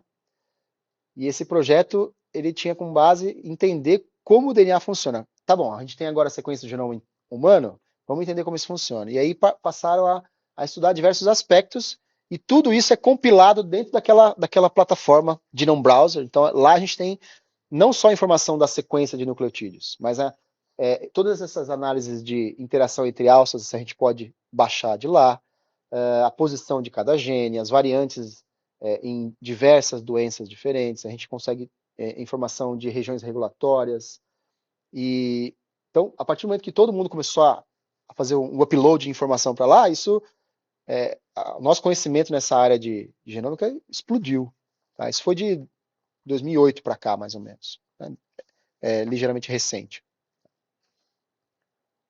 Outro aspecto que é importante a gente falar, que a gente vai usar muito na disciplina, são chamadas vias de sinalização. E aqui eu saio um pouquinho do DNA, a gente vai acabar inferindo como uma célula funciona pela quantidade de transcritos que a gente tem, tá? Mas a gente sai agora do transcrito e vai para a proteína, porque na verdade quem trabalha mesmo na célula é a proteína, tá? Claro que se a gente tem uma quantidade de transcritos dessa proteína a gente infere que a célula também vai ter bastante proteína A, tá? Mas quem vai fazer essa cascata de reações são as proteínas. E aí a célula usa um conceito, e ela repete isso para praticamente tudo que ela vai fazer, que é de uma cascata hierárquica de reações químicas. Então, começa com a interação ou a modificação de uma proteína, essa proteína modificada fica ativa para modificar outra proteína, essa, por sua vez, fica ativa para modificar outra, e assim por diante. E isso leva a uma efetora, uma proteína final, que vai induzir um comportamento diferente, seja uma ativação metabólica, a gente está com estresse nutricional, preciso degradar mais, preciso mandar meu fígado soltar mais glicose no sangue, tá? Ou eu preciso produzir mais colágeno, porque eu tive um corte, eu preciso cicatrizar, tá? Ou meu neutrófilo, que é uma célula de defesa, precisa ativar o seu citoesqueleto para migrar atrás de um patógeno, tá? Então, tudo isso é guiado por cascatas de reações, tá bom? E o nome disso a gente chama de via, porque geralmente essas reações seguem um sentido meio que programado, tá? Então, essa proteína interage somente com essa, que interage somente com essa, e claro que isso não é 100% verdade, então, algumas vias tendem a espalhar os seus sinais, e algumas vias se conversam, e no fim fica uma loucura.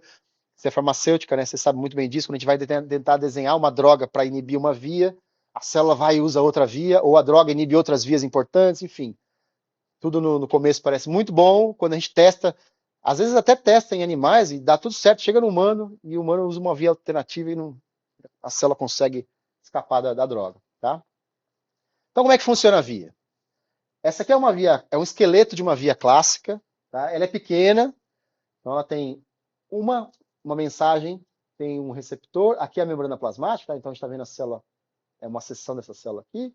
Algumas proteínas intermediárias, que podem ser 1, 2, 3, 10, 15, 20, 30, 40. Depende da via, tá? A via da insulina, por exemplo, é imensa. Tem vias com 300 proteínas. Tá?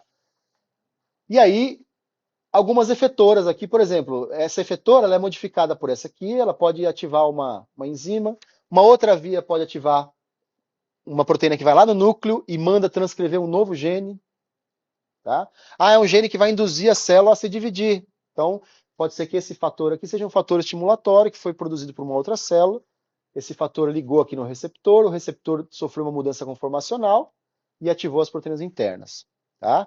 Então, as vias funcionam mais ou menos dessa maneira. Ela é hierárquica porque ela tem um sentido. Tá? Essa proteína aqui não consegue ativar diretamente esta daqui.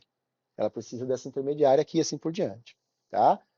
Isso as vias são geralmente rápidas, o funcionamento é rápido, exceto aquelas que mandam transcrever coisa do DNA, porque aí já tem que ir lá no DNA, transcrever o gene, então pode durar algumas horas ali. Tá? Mas tem vias que funcionam em milissegundos. Tá? E justamente o piscar do seu olho é justamente o funcionamento de uma via de sinalização. Tá? O funcionamento do cérebro podia ser um exemplo dessa velocidade também, né? Sim. Sim. Você vai... Sim. Quando um neurônio vai emitir um sinal elétrico, Esse sinal elétrico tem que caminhar sobre o neurônio, né, sobre a superfície do neurônio, e esse sinal elétrico vai fazer a célula liberar alguns componentes químicos para a célula seguinte.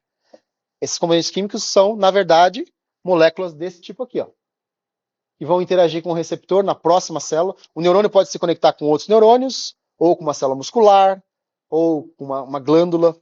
Por exemplo, só de eu falar coxinha, vocês vão começar a salivar daqui a pouco. Tá? Então o neurônio vai mandar a sua glândula salivar liberar a saliva, porque pô, coxinha não tem quem, né? Tá? Então o neurônio não se comunica só com outros neurônios. E aí esse receptor, que é uma proteína como se fosse uma antena, tá? Que está, metade dela está do lado de fora da célula, metade está pro lado de dentro, e até essa posição é bastante providencial, porque geralmente, tá?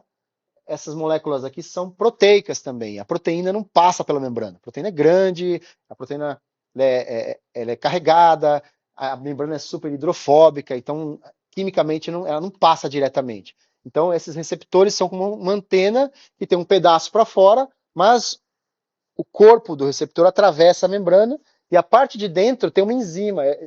A mesma proteína tem uma parte para fora e um pedacinho dela funciona como uma enzima.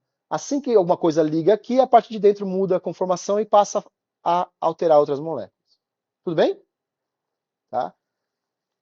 Uma exceção a isso são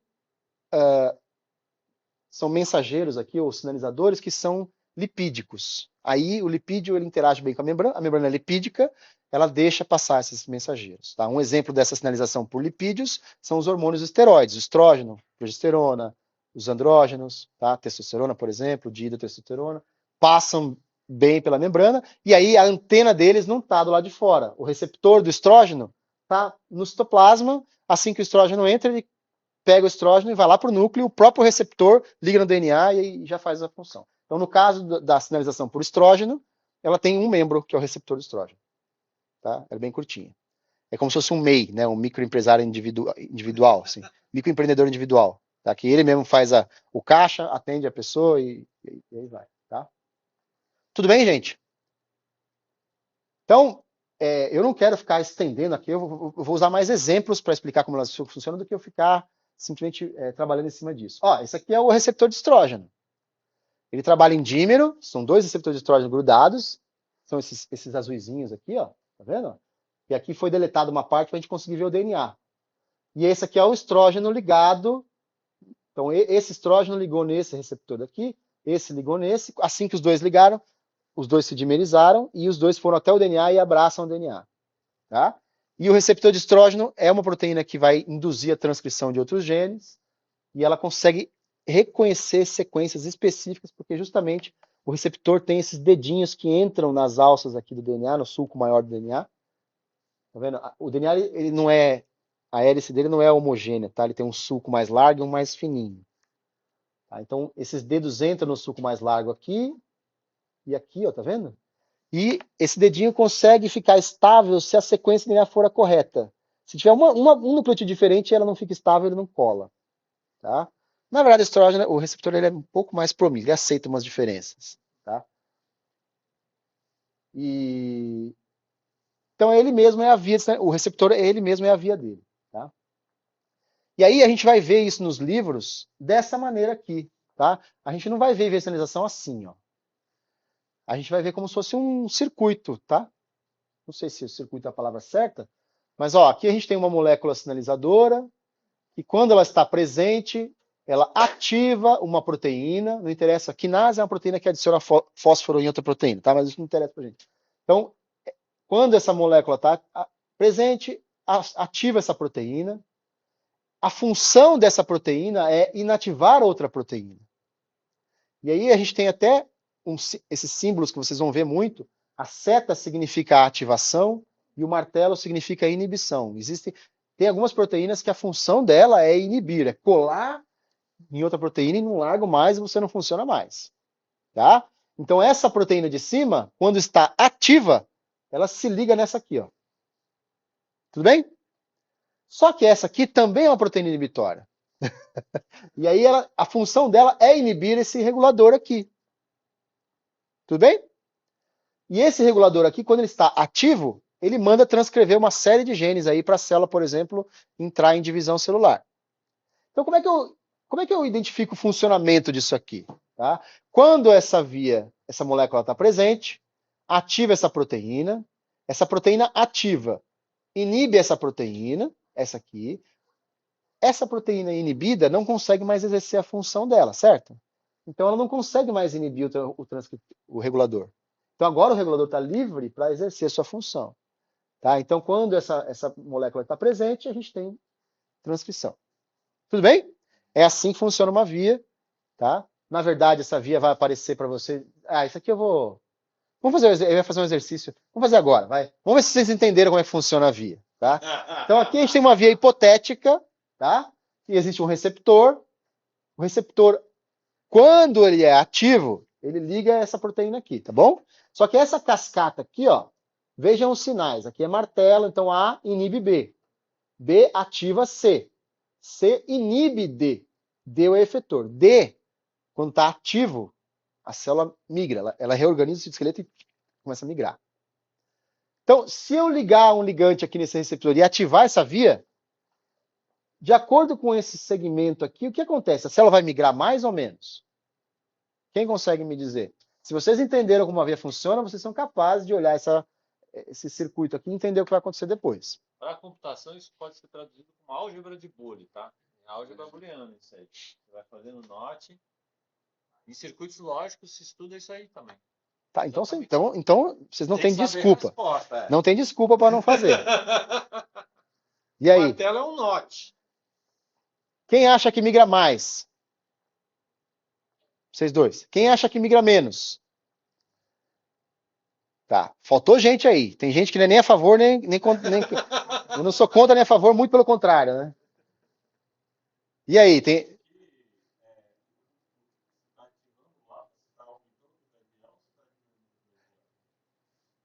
Vamos falar em atividade. Está aumentando a atividade de A.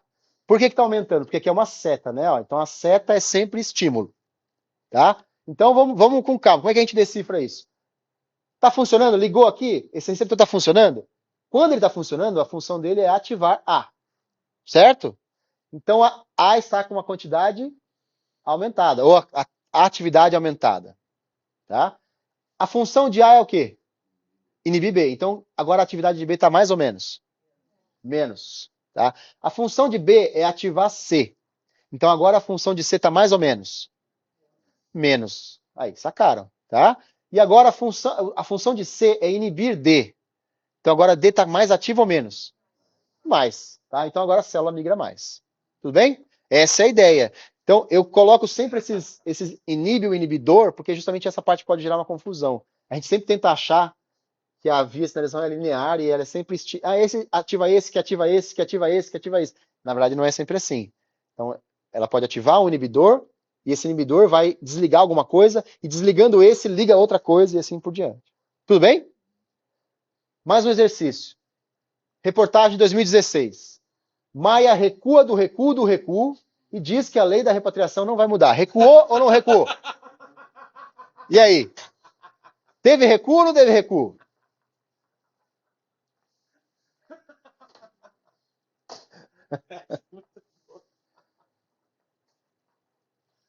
Eu não sei onde você acha isso, cara. Isso aqui eu estava lendo uma notícia um dia e lembrei da aula. Não. Em outras disciplinas eu ponho as setinhas aqui, né? Primeiro ele ia recuar, não ia recuar? Aí resolveu recuar do recuo, não recuou. Mas aí depois ele recuou do recuo, então ele recuou. E aí, gente, a gente pode também ver as vias de sinalização dentro da célula. Aqui a gente tem um compilado, propositalmente, esse aqui é um pôster que a Nature ofereceu um tempo atrás. Você podia baixar, imprimir. Na verdade, se você publicasse, esse pôster vinha para você colar no laboratório. E ele é propositalmente feito para aparecer estações de metrô, mapa de metrô, né? Mas aí é propositalmente, né? Então, na célula, a gente tem várias vias acontecendo ao mesmo tempo, cada via para uma coisa. Muitas vias são redundantes, outras não. Muitas vias se conversam, tá? Então, existe uma coisa que a gente chama de crosstalk, que é uma conversa cruzada, que aluno sabe fazer muito bem, né? que é uma conversa cruzada entre as vias, tá? E é isso que realmente leva a uma complicação quando a gente vai tentar entender como funciona a via, porque a gente bloqueia uma via, a célula vai lá e usa outra via. Tá? Então aqui, por exemplo, a gente tem algumas linhas diferentes. Se a gente olhar as linhas aqui, são processos celulares. Ó. Linha vermelha é aquela que vai até Itaquera para dar lá no estádio do Corinthians. Tá? Que tem a ver com o ciclo celular, que é essa aqui. Ó. Tá? Esse aqui é o RB, um supressor famoso. E2F é um ativador da transcrição de polimerase, etc. Então, essa linha aqui ela é influenciada por outras linhas. Tá vendo? Essa linha cinza é a linha Wnt. Linha Wnt está muito ativada em célula-tronco. Isso faz sentido. Célula-tronco tem alta capacidade de renovação e de ciclo celular. Então, a via Wnt é capaz de ativar o ciclo celular também. Tá? Então, quando a gente for aprofundando mais nos conjuntos de dados, a gente vai acabar chegando aqui em vias que vocês vão começar a lembrar os nomes. Então, tem essa via de ciclo celular, tá? Essa via MAP-kinase aqui, ela também está envolvida com o ciclo celular, ou com a indução da divisão celular. Tem vias de morte, que é essa via verdinha, tá? Tem processos que a gente não entende muito bem, que é esse aqui, ó, como o MYC influencia aqui a telomerase. Esse mapa é antigo, provavelmente a gente deve conhecer hoje. Tá? Vocês vão acabar reconhecendo alguns nomes aqui ao longo da disciplina. Tá?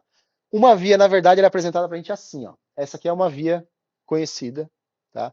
Essa é a via da insulina, esse é o receptor da insulina, esse é o substrato do receptor. Vejam as setas. Eu não sei se vocês conseguem enxergar, tá, gente? Mas esse site aqui é a Enciclopédia de Genes e Genomas de Kyoto.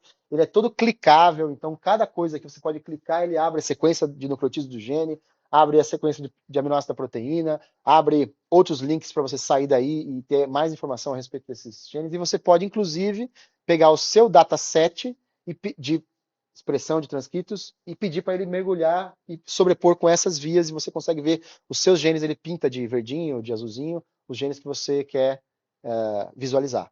Tá? Então, reparem, tem setinhas, tem martelos, onde estão os aqui está um martelo, ó, então AKT, quando está fosforilada, fosforila BAD, e essa fosforilação inibe BAD. Tá? Quando inibe BAD, a célula deixa de fazer apoptose, que é a morte da célula programada. Então essa via aqui, da insulina, pode ser cooptada pela célula tumoral para se livrar da morte celular programada. E aí a célula tumoral aprende a escapar de um mecanismo de controle, que é esse sistema de morte. Tá? Então várias vias são cooptadas pelas doenças para dar essas vantagens adaptativas, não só para câncer, mas para uma infinidade de doenças. Tudo bem, gente? Legal. Volta no velho anterior. Essa de baixo, PP2A, por exemplo, parece um HUD aqui. Quando esse cara é sensibilizado para mais no Flamengo, ele propaga para todas as vias que ele participa? Você pegou uma das ideias da disciplina, né? Que é encontrar quem são os hubs mais interessantes. Esse cara seria, por exemplo, um cara legal para a gente inibir com um fármaco. Em todas as vias que ele participa, ele vai propagar esse comportamento. Pode propagar, e depende do contexto, porque, por exemplo, uma célula ela pode não ter todas essas proteínas ao mesmo tempo naquele contexto. Tá? Então, uma célula, por exemplo, da camada mais interna da pele, um fibroblasto, ele pode não ter essa parte ativa. Então, essa via não consegue ativar para cá. Tá? Mas pode ter, e se tiver, funciona. Ou, naquele contexto, pode ter um mascarador aqui que não deixa essa interação acontecer. Tá? Mas a ideia da disciplina é justamente isso, é visualizar essas vias e usar métricas computacionais para ver quais são os hubs, ou quais são as comunidades. Depois o André vai entrar nisso aí com vocês. Tá? Então, vocês vejam que está saindo do RNA, a gente fabricou proteína, as proteínas têm as suas funções em vias, e a ideia é que a gente, saindo de dados de transcritos, a gente consiga inferir como a célula está. A gente está entrando na cabeça da célula para tentar ver como ela está pensando em organizar as suas proteínas. Tá? Essa é a ideia da... Por isso vocês estão começando a ver uma rede aí, né? É. E é bem complexa. Por isso que a gente, da biologia, precisa do poder computacional.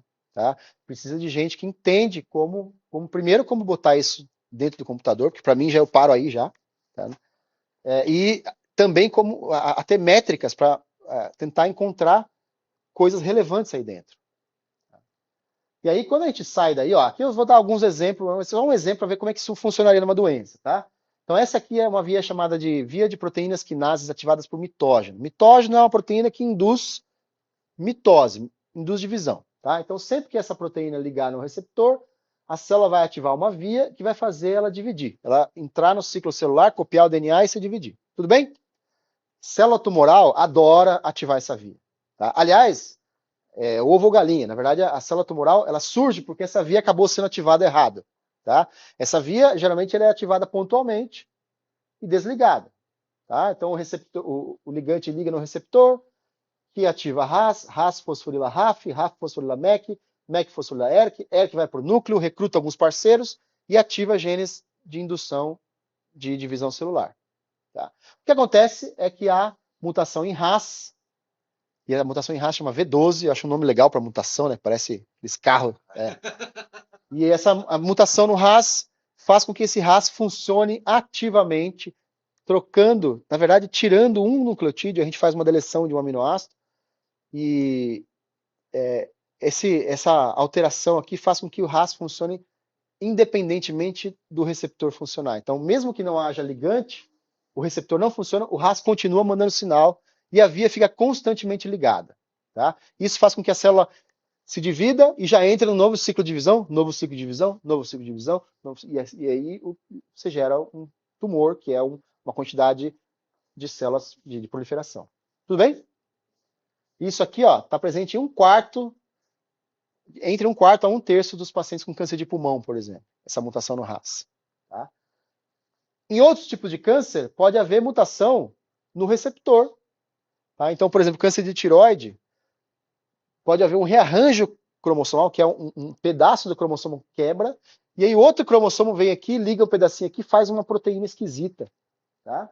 Então, o receptor que era para funcionar aqui, ele passa a funcionar de maneira diferente. Ó. Se eu pegar o receptor, esticar ele e olhar ele de forma linear, ele tem uma região aqui que tem a ver com a ligação no ligante, uma região transmembrana, que é essa região que vai ultrapassar a membrana aqui, ela tem que ter aminoácidos hidrofóbicos, e a região mais interna aqui é uma região enzimática. E aí o que acontece é que pode haver uma quebra nesse cromossomo, e essa quebra faz com que só esse pedacinho daqui, enzimático, interaja com outros cromossomos e faça um gene meio Frankenstein. Esse gene Frankenstein gera um transcrito Frankenstein que gera uma proteína Frankenstein. E essa proteína tem um pedaço daquele outro gene e um pedaço desse receptor. E aí, olha, ela não fica mais transmembrana, porque perde o pedacinho, e fica com outros parceiros. A gente já catalogou mais de 13 ou 14 rearranjos desse tipo aqui. O rearranjo número 1 é o mais famoso. Esse aqui, o 13, é o mais famoso em câncer pediátrico de tireoide, por exemplo. E geralmente esse 3 aparece quando há exposição à radiação, tá? Então ao iodo radioativo, né? Então, se a gente lembrar do acidente de Chernobyl, por exemplo, gerou iodo radioativo, que choveu, acumulou no chão, e aí, bebendo água, a gente acaba acumulando iodo radioativo. A tireoide guarda iodo, ela guarda iodo para ela, né? E aí esse iodo ficou lá constantemente emitindo radiação e induzindo quebra no DNA, e aí esse rearranjo pode ter acontecido, tá? Então, o que acontece? Aí esse receptor passa a ficar dentro da célula e ele fica ativo sem ligante também. Então, ele induz a mesma situação do que a mutação no RAS, tá vendo? Ele fica induzindo a célula a ativar essa via, tá bom? Melanoma, por exemplo, pode ter mutação de RAF, tá? Então, a gente viu mutação em RAS, mutação no receptor e mutação no RAF, que gera a mesma coisa. Então, ativação da via. Aliás, a ativação de RAF é mais potente ainda de todas, tá? Isso tem a ver com a maneira que a mutação muda a molécula. Tudo bem? Como que isso está sendo usado de maneira... primeiro, a gente está usando isso como, principalmente essa no RAF, como estratificação de risco. Pacientes que têm mutação no RAF já têm uma propensão, principalmente em câncer de tireoide, a ter um tumor mais agressivo. Então, a gente tem que olhar esse tumor mais de perto. Tá? Mas a gente está vendo isso com uma potencialidade terapêutica. Tá? Então, eu vou dar um exemplo aqui que o André mostrou na outra aula. Esse aqui é um paciente, acho que era de 38 anos, tá? Com melanoma metastático, super difuso já. Então, você pode ver extensas metástases espalhadas pelo corpo. A gente vê alguns sinais de cirurgia, algumas metástases podem necrosar, então tem que fazer um procedimento cirúrgico. Mas esse paciente não é mais operável, tá? Não tem maneira de operar e retirar todas essas metástases aqui. Então, ele só tem uma abordagem terapêutica que é sistêmica, utilizando droga, tá? E ele entrou, então, num teste clínico para testar um inibidor farmacológico especialmente desenhado, inclusive foi computacionalmente desenhado para encaixar nesse RAF mutante aqui, ó, que é exatamente esse gene aqui, ó, tá? Mutante. Ele encaixa só no RAF mutante. O RAF selvagem, que está lá trabalhando normalmente, ele não encaixa. Isso em célula in vitro e em camundongo funciona muito bem, tá? E aí, olha o que aconteceu. 15 semanas de tratamento, esse é o mesmo paciente, tá? Então, ele entrou numa remissão muito significativa, tá? 8 semanas depois, a doença recaiu, isso chama recidiva, e ele foi a óbito. Tá? Então, antes dos 39 anos, esse paciente foi a óbito com extensas metástases de pele. Tá? O que aconteceu aqui? A gente inibiu a via. Tá? A gente foi exatamente no ponto central da via, que é o que estava funcionando errado, inibimos esse gene errado. Tá? Então, existe um conceito muito interessante em câncer que a gente chama de oncogene addiction. Tá? Então, a célula tumoral fica viciada no seu próprio oncogene e ela faz de tudo. Vocês usam esse termo lá na farmácia? Não? Ela faz de tudo para manter a disponibilidade daquele sinal. Tá? E aí, à medida que você tira esse oncogene de funcionamento, ela entra em abstinência. Tá? E essa é uma parte crítica que a adição faz com a pessoa. E ela faz de tudo para obter aquele oncogênio de volta. Então, essa célula ela falou assim, eu preciso ativar MEC, certo? Eu não tenho mais o BRAF para fazer isso, mas eu tenho um irmão do BRAF, que é o CRAF. O CRAF, ele não é muito eficiente, mas dá para o gasto. Tá? Então, a célula vem, ela passa a usar o CRAF e consegue ativar o MEC mesmo assim. E aí, aquelas metástasezinhas que sabiam como usar o CRAF, não morreram, então sobraram só uma celulinha ou outra e elas passaram a dividir de novo e a doença voltou. Tá? Então, quando a gente fala de via de sinalização, a gente sempre leva em contexto, em consideração, que essas vias podem ter múltiplas direções. Tudo bem? Manda.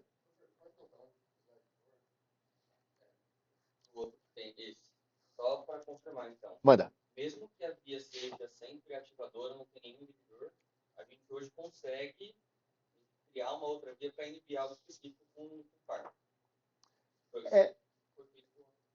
Mais ou menos assim. Essa via em específico, ela tem só ativadores, esse exemplo. Tá? Isso é real, tá? É assim mesmo. Dá para inibir uma via só com ativadores. Isso, e a gente cria um fármaco. Na verdade, essa ativação aqui, ó, essa conversa entre as vias é física.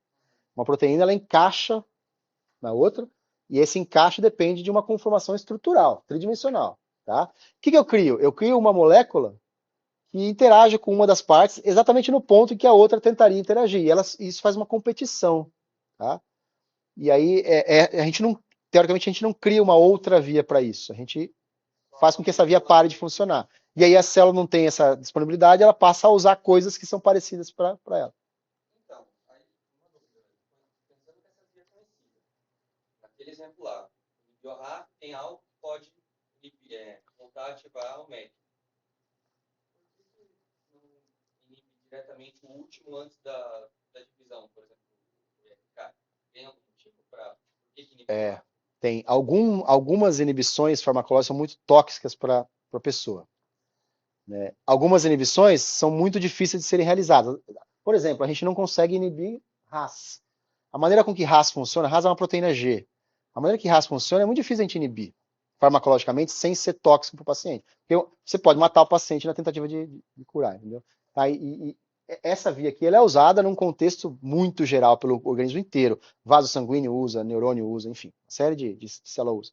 Então eu não posso também colocar inibidores muito potentes, porque você tem um efeito muito tóxico.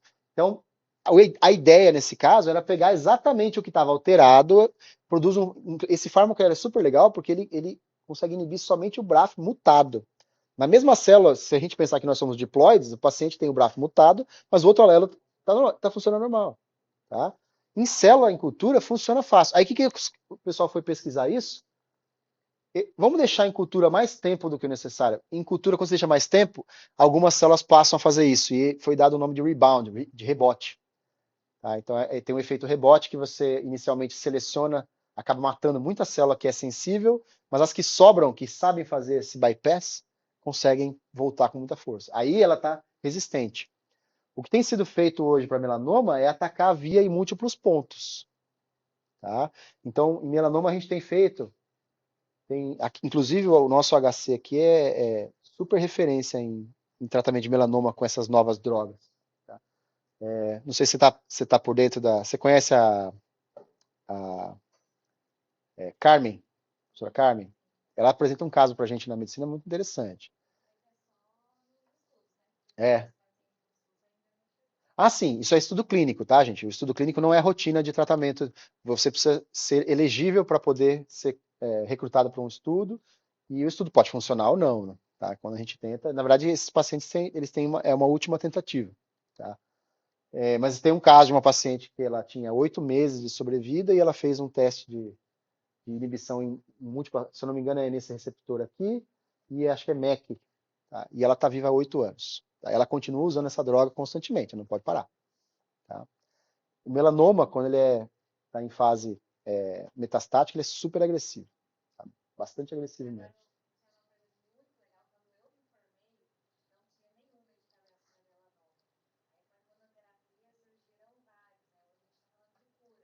É,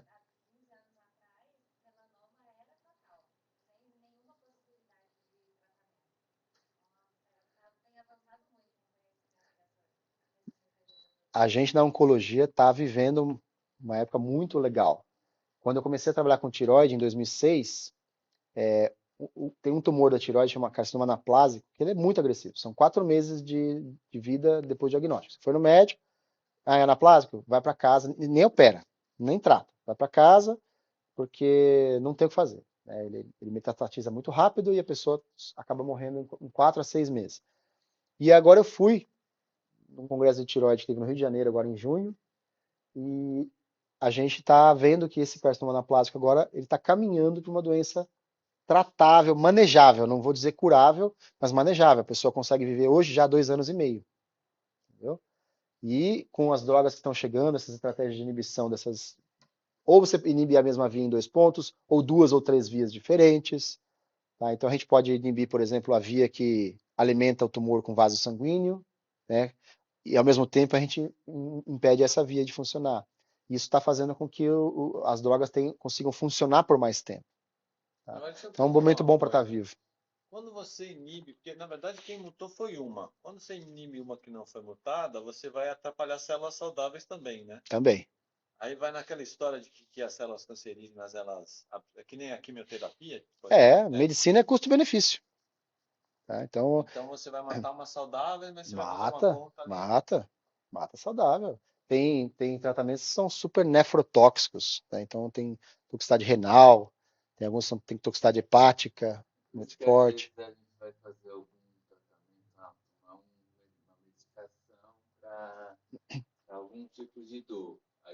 Aí, ao mesmo tempo, o médico passa uma medicação que é para o estômago. Isso, passa o pantoprazol lá para proteger o estômago, sim. Se toma um corticoide, você tem uma série de outros efeitos que não é só a célula-alvo da doença, várias outras coisas são alteradas. E é custo-benefício. É.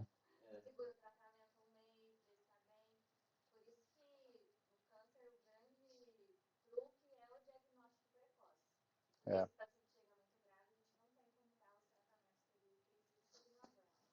É. Já conheço, isso é coisa pessoal, né? Mas eu conheço gente que morreu de cirrose hepática porque tratou um câncer de próstata. E o medicamento deu uma cirrose muito, muito feia. E o paciente não era etilista, não tinha nada, foi o medicamento. Assim. Então, às vezes tem que interromper o tratamento porque o rim não aguenta, aí vai para diálise por causa do tratamento.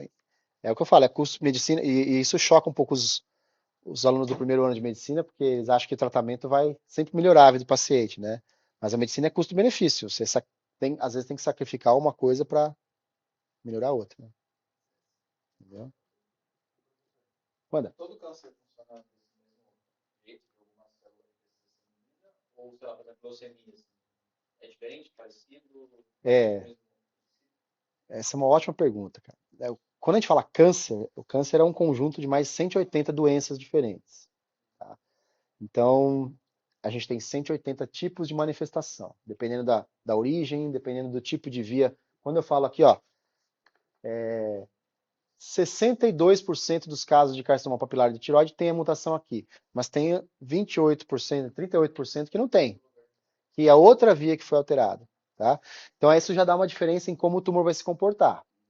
Tá? Então, às vezes você vê assim, minha mãe teve câncer papilar de tireoide, e a minha vizinha também teve câncer papilar de tireoide, mas uma ficou super bem e a outra ficou super mal. Ah, quer dizer que esse médico é ruim. Né? E não, na verdade, as vias provavelmente podem ter sido diferentes, e a maneira com que o tumor vai proliferando, ele vai ganhando mutações aleatoriamente, e esse conjunto de mutações pode dar vantagens que num paciente a gente vê que não vê no outro. Entendeu? E aí o tratamento fica super difícil, porque às vezes ele tem um oncogênio, a gente inibe o oncogênio, mas ao lado a gente tem outras vias alteradas que dão algum suporte. Por exemplo, existe um gene que é um canal que fica na membrana, tá? O gene manda fabricar uma proteína, essa proteína é um canal, e esse gene chama MDR1, você conhece?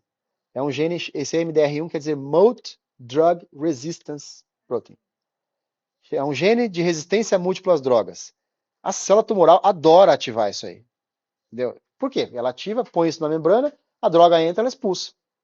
Entendeu? Então, quando você começa a ver a transcrição desse gene aumentando, a célula já adquiriu. Parece até que a célula é uma entidade que ela decide, né? Mas na verdade ela adquiriu essa capacidade de transcrever mais esse gene. Tá? Então, por isso que os tumores funcionam de maneira muito diferente entre si. Tá? Então, é muito complexo. Eu acho muito legal, claro. Aproveita que essa é a parte mais legal da disciplina.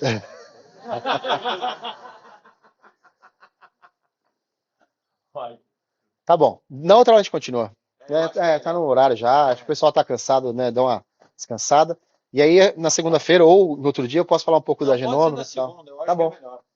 Fechou, gente. Se alguém tiver mais alguma dúvida, tenho certeza que vocês vão sair agora no caminho com a cabeça assim, nossa, genômica. E aí, manda e-mail para mim, tá bom? Se quiser perguntar.